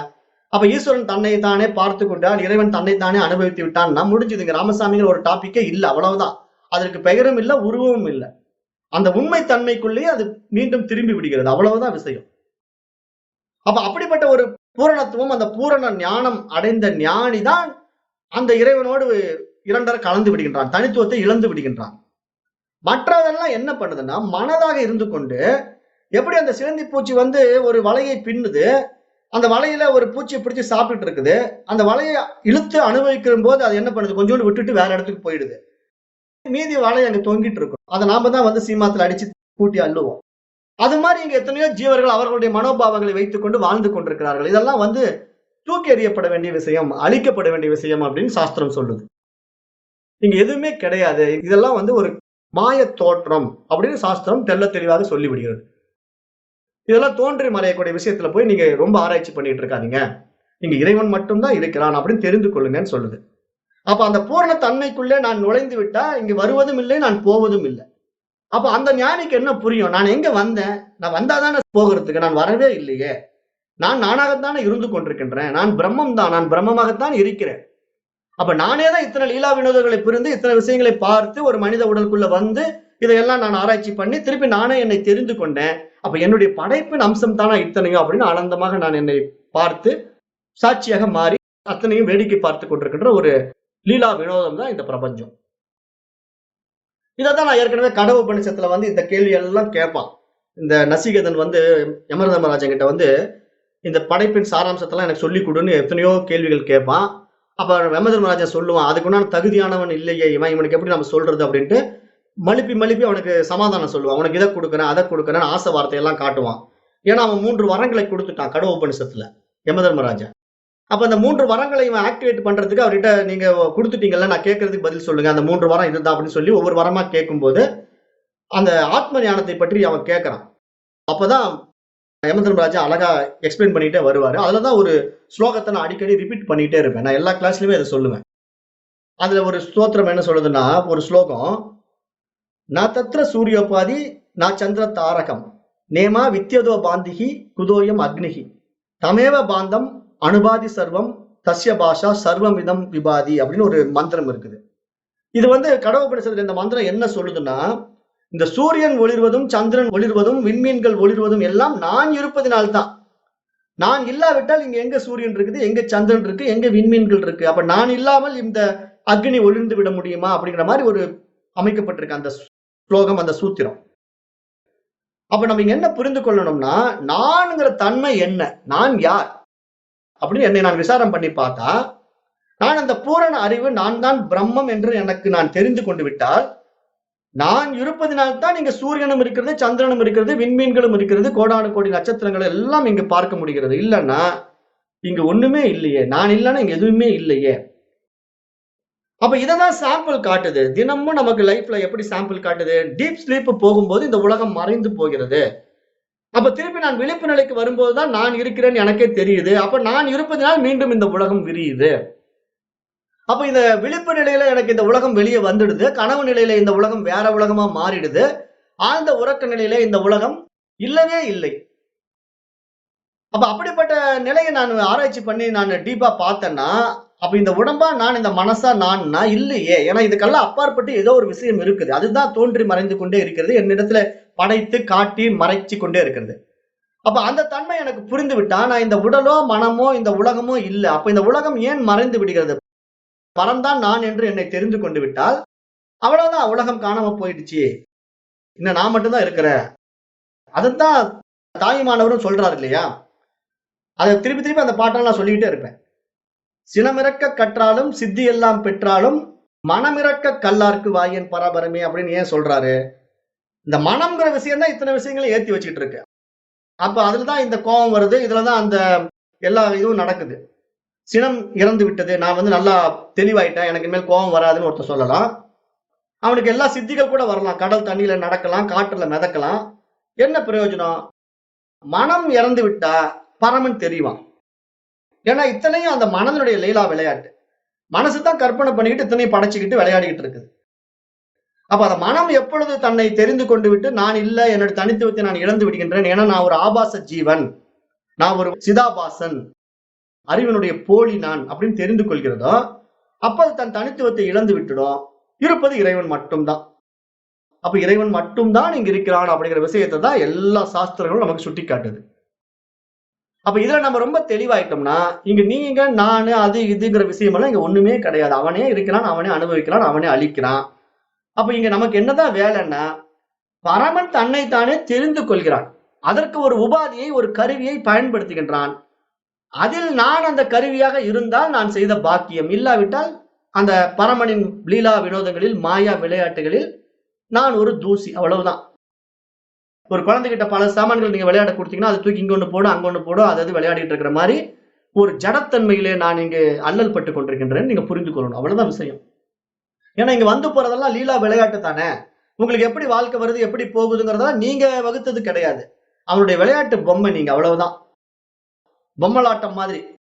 பொம்மலாட்டத்துல எப்படி மேல இருந்துட்டு ஒரு விரல ஆட்டுவான், கால தூக்கும், ஒண்ணு கைய ஆட்டும். அப்ப அது மாரி ஆட்டுவித்தால் யார் ஒருவர் ஆடாதாரோ கண்ணா. அப்ப அவன் ஆட்டுறான், நீங்க ஆடிக்கிட்டு இருக்கீங்க. அவ்வளவுதான். இந்த ஆட்டத்துல எனக்கு என்ன கேரக்டர்ன்னு நீங்க புரிஞ்சுக்கிட்டீங்கன்னா, இந்த கேரக்டரா நான் மாறட்டுமா? இல்ல அவனாவே நான் மாறிக்கலாமா? ஆட்டுவிப்பவனாக நான் மாறிடலாமான்னு நீங்க முடிவு பண்ணிக்கங்க. ஏன்னா இதெல்லாம் உங்களுக்கிட்டயே ஒப்படைக்கப்பட்டிருக்கின்றது. ஏன்னா இதுக்கு தான் உங்களுக்கு மனித அறிவே கிடைக்கப்பட்டிருக்கின்றது. சுய அறிவுன்ற உங்களுக்கு பேரு. ஏன்னா மனிதன் என்றால் சுய அறிவாளன். அவன் மட்டும்தான் நன்மை தீமைகளை புரிந்து கொள்ளக்கூடியவன், பகுத்தறியக்கூடியவன், பகுத்தறிவாளன் அப்படின்னு சொல்லுது சாஸ்திரம். அப்ப நம்மிடத்திலேயே அந்த அறிவு கொடுக்கப்பட்டதுனால, நான் எதற்காக வந்திருக்கிறேன்? நான் வந்த வேலையை முடிச்சுட்டு போகணும். தேவையில்லாத விவகாரங்கள்ல ஈடுபட்டுக்கிட்டு இருக்கிறது, மயங்கிட்டு இருக்கிறதெல்லாம் என்னுடைய மனதினுடைய சேஷ்டன்னு தெரிஞ்சுக்கிட்டீங்கன்னா, அப்படியே ஆனந்தமா உங்களை நீங்க இழந்துட்டு, அந்த பரமனாகவே மாறி விடுவதுதான் இங்க சிறப்பு. அவ்வளவுதான் நான் சொல்ல முடியும். ஏன்னா இந்த சாஸ்திரம் அப்படிதான் சொல்லுது. இந்த சாஸ்திரம் இல்ல, எல்லா சாஸ்திரமும் அப்படிதான் சொல்லுது. ஏன்னா நீங்க சுத்தி சுத்தி எப்படி வந்தாலும், கடைசியா இங்க இருப்பது இறைவன் மட்டும்தான். அப்ப இறைவன் மட்டும்தான் இருக்கிறான். இருப்பது போல காண்பதெல்லாம் தோற்ற மாயை. பாரதியார் சொல்றார் இல்லையா, நிற்பதுவே நடப்பதுவே. ஏன்னா இங்க எல்லாம் தோற்ற மாயைகளோ. அப்ப நானும் தோற்ற மாயை தானு பாடுவாரு. ஆமா, அவரும் தோற்ற மாயை தான். எல்லாம் இங்க தோற்றம் தான். ஏன்னா தோன்றி மறையக்கூடிய ஒரு பிம்பம் தான். அப்ப நான் இந்த பிம்பத்துல வந்து உட்காந்துட்டு நான் அபிமானித்துக் கொண்டு அதை நான் செய்யறேன், இதை செய்யறேன், நான் யோகா பண்றேன், மூச்சு பயிற்சி பண்றேன், நான் அப்படி ஆக போறேன், இப்படி ஆக போறேன்னா யார் ஆக போறா? அவனுக்கு என்ன தேவை இருக்கு? பரமனுக்கு என்ன தேவை இருக்கு? அவன் தன்னை அறிவதற்காக செய்கின்ற லீலா வினோதம். அது இன்னும் உங்களுக்கு எளிமையா புரிய வைக்கணும்னா, இப்ப நான் என்ன முழுசா பார்க்கணும்னா, நான் என்னுடைய அறிவின் சக்தியினால ஒரு கண்ணாடியை படைக்கிறேன். கண்ணாடியின் வழியாக என்னுடைய பிம்பத்தை பார்த்து நான் ரசிக்கிறேன். அப்ப ஒரு கண்ணாடியை படைத்து கண்ணாடியின் வழியாக நான் என்னை பார்த்து ரசிப்பது என்னுடைய அறிவு திறன். நானே அந்த கண்ணாடியை படைக்கக்கூடிய அறிவாளி. அந்த கண்ணாடியில் நான் என்னையே பார்த்து ஆனந்தப்படுவது போல இறைவன் இந்த பிரபஞ்சத்தை படைத்து அவனை அதில் பார்த்து ஆனந்தப்படுகிறான்னு புரிந்து கொள்ளுங்க. இதுதான் எளிமையான விளக்கம். இதை விட எளிமையான விளக்கம் கொடுக்க முடியாது. இப்ப உங்களோட கம்பேர் பண்ணி புரிஞ்சுக்கங்க இறைவனை. இப்ப நீங்க உங்களை பார்க்கணும்னா ஒரு கண்ணாடியை நீங்க தான் தயார் பண்ணுவீங்க. மனித அறிவுல தானே கண்ணாடி தயாரிக்கப்பட்டிருக்குது. அப்ப மனித அறிவுல ஒரு கண்ணாடியை தயார் பண்ணி அந்த கண்ணாடியின் வழியாக உங்களுடைய உருவத்தை நீங்க முழுமையாக பார்த்து ரசித்து ஆனந்தப்படுவது போல இறைவன் தன்னுடைய பேரறிவு தன்மையில இந்த பிரபஞ்சத்தை படைத்து அவனை பார்த்து ஆனந்தப்பட்டுக் கொண்டிருக்கின்றான். அவ்வளவுதான். அவனுடைய பிம்பத்தை அவன் பார்த்து ஆனந்தப்பட்டுக் கொண்டிருப்பது அவனுடைய லீலா விளையாட்டு. இப்ப நீங்க என்ன பண்ணிட்டு இருக்கீங்கன்னா, இந்த கண்ணாடி வழியா அந்த உருவத்தை பார்த்துட்டு அந்த உருவம் தான் நான் என்று நீங்கள் உங்களை தவறாக அபிமானித்துக் கொண்டால் அது யார் குற்றம்? நீங்க இந்த பக்கம் இருக்கிறீங்க. கண்ணாடி இருக்கிற உருவத்தை நான் சொல்லிட்டு அந்த கண்ணாடியில் இருக்கிற உருவம் தான் உண்மை என்று நீங்கள் நினைத்துக் கொண்டிருப்பது உங்களுடைய அஞ்ஞானம், உங்களுடைய அறியாமை. ஆனால் இறைவனுக்கு அந்த அஞ்ஞானம், அறியாமை வராது. ஏன்னா அவன் தான் இந்த பிரபஞ்சத்தை படைத்தான், அவன் தான் இதை அனுபவிக்கிறான், அவனே தன்னை தெரிந்து கொள்கிறான். அப்ப அவனுக்கு தெளிவா இருக்கிறான். நான் தான் இந்த உடல் மூலமா நான் என்ன பார்த்துக்கிட்டு இருக்கேன், நான் அனுபவித்துக் கொண்டிருக்கின்றேன், அவனுக்கு தெரியும். அப்ப அதனால அவனே அவனை உணர்கின்றான். அப்ப அவனே அவனை உணரும் தன்மை, அதற்கான ஒரு உபாதி, அதற்கான ஒரு கண்ணாடியாக நான் கிடைத்தது என்னுடைய பாக்கியம் என்று நம்ம புரிந்து கொள்ள வேண்டும். அதுக்கு தான் இந்த மனம் கொடுக்கப்பட்டிருக்கின்றது. அப்ப அந்த மன தூய்மை, அந்த மனம் தான் பிறவா பெருநிலையை அடைய முடியும். கண்ணாடி வழியா என்னுடைய உருவத்தை பார்த்ததுனால அந்த புண்ணியம் எதுக்கு கிடைச்சது? கண்ணாடிக்கு கிடைச்சது.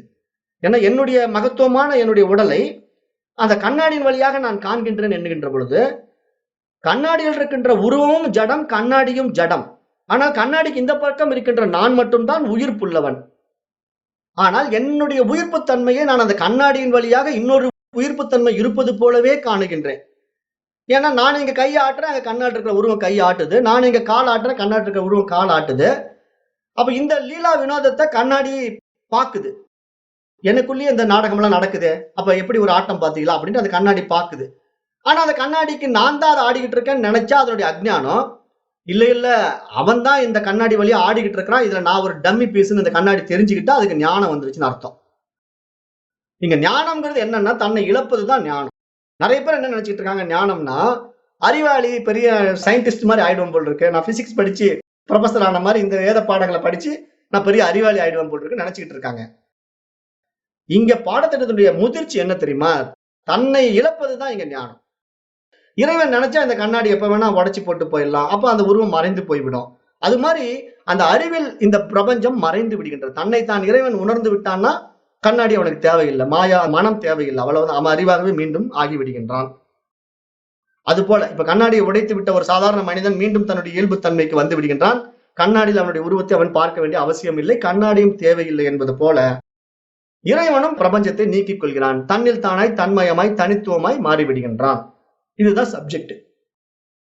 அப்ப இந்த சப்ஜெக்ட் தெரிய வைக்கிறதுக்கு தான் இவ்வளவு பாடுபட வேண்டியிருக்குது. ஏன்னா என்னமோ பயங்கரமா இருக்குது. ஆன்மீகம்னா அப்படி பண்ணணும் போல் இருக்கு, தலைகளா நிக்கணும் போல் இருக்கு, இந்த பூஜை பண்ணணும் போல் இருக்கு, அந்த கோயிலுக்கு போகணும் போல் இருக்கு, அந்த சாமியை வழிபடும் போல் இருக்கு, அதுல நம்ம சிவபெருமானுக்கு சக்தி 10 போல் இருக்கு, நான் விஷ்ணுவை பார்த்து கும்பிட்டுக்கிறேன், இல்ல நம்ம இந்து கடவுளுக்கே சக்தி இல்ல போல் இருக்கு, நான் கிறிஸ்டியன் கடவுளை கும்பிட போறேன், ஜெகோவாவை பாக்குறேன், இயேசுவை பாக்குறேன், இல்லன்னா இதை எல்லாத்தையும் விட்டுருக்கோம்னா அல்லாவை பிடிச்சிக்கிறேன் அப்படின்ட்டு எத்தனை கூட்டம் ஓடிக்கிட்டு இருக்குது.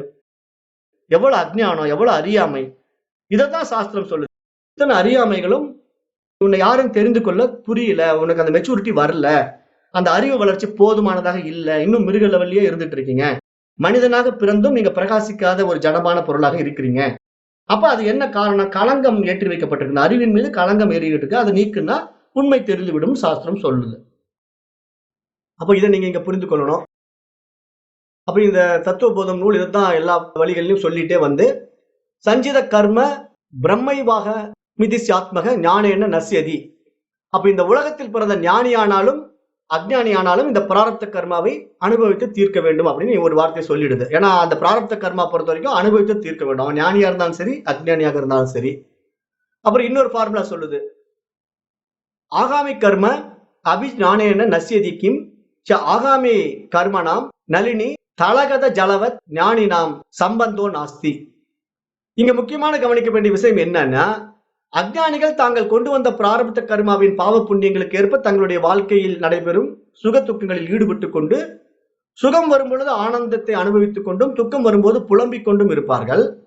ஆனால் ஞானியை பொறுத்த வரைக்கும் தான் அடைந்த அந்த ஞானத்தினாலே தான் ஏற்கனவே பல பிறவிகளில் செய்த பாவ புண்ணியங்களுக்கு ஏற்ப கொண்டு வந்த பிராரப்த கர்மாவை அறிந்து கொண்டு அவர்களுக்கு வருகின்ற சுகத்தினால் மயங்குவதும் கிடையாது, துக்கத்தினால் புலம்புவதும் கிடையாது. ஏன்னா அவன் தான் அந்த கர்மா தியரிக்கு அப்பாற்பட்டு தன்னை தெரிந்து கொண்டு விட்டான், உண்மை தன்மையை தெரிந்து கொண்டு விட்டான். அப்ப அவனுக்கு இந்த உடம்பே இல்லைங்கும் போது அவன் அதை பத்தி கவலையும் படமாட்டான் அப்படின்னு நீங்க இந்த நூல் சுட்டி காட்டுது. அப்ப அது மாதிரி இந்த நூல் நிறைய விஷயங்கள் இப்படியே சொல்லிட்டே வந்துட்டு கடைசியா இந்த ஆத்ம வித்யாவை கற்று ஆத்ம ஞானியாக யார் மாறிவிடுகின்றானோ அவன் எதற்கும் கலங்குவதில்லை அப்படிங்கிறத ஒரு தெளிவை இங்கு சொல்லி இப்ப இந்த தத்துவ போதத்தை இத்துடன் நான் நிறைவு செய்கின்றேன். இதை நீங்க தெரிந்து கொள்ள வேண்டிய விஷயம் இவ்வளவுதான். தத்துவ போதத்துல இந்த 24 தத்துவங்கள் என்னென்னு தெரிந்து கொண்டு அதுல இருந்து நம்ம விடுபட்டு நான் அந்த பூரண அறிவு, அந்த ஆன்மா, அந்த இறைவனே நான் தான் அப்படின்னு அதை நின்றுடணும். அப்படி வந்தவங்களுக்கு உடம்பு கிடையாது, அது நிர்குண ஸ்வரூபம். ஆனா நீங்க அதுல நிக்க முடியல, நான் திருப்பி இந்த மனிதன் தான் அபிமானமோ இந்த உடல் தான் நன் அபிமானம் வைத்துக் கொண்டே இருந்தீங்கன்னா இன்னும் கொஞ்சம் பிறவிகள் தேவைப்படும், வேற ஒண்ணும் ஆகாது. அப்ப இன்னும் கொஞ்சம் மெச்சூரிட்டி வர்ற வரைக்கும் இந்த உடம்பு மாறி மாறி வரும். அது எத்தனை பிறவி எடுக்கும், எப்படி எடுக்கும், என்னென்ன உடம்புல வரும், எல்லாமே அந்த சஞ்சித கர்மாவை பொறுத்துதான் இருக்கு. அது அவரவர் வினைவெளி, அவரவர் அனுபவம்னு சொல்லி இன்றைய வகுப்பை நான் இத்துடன் நிறைவு செய்கின்றேன். தத்துவ போத வகுப்பு நிறைவடைகின்றது. நன்றி. ஓம் தத் சத்.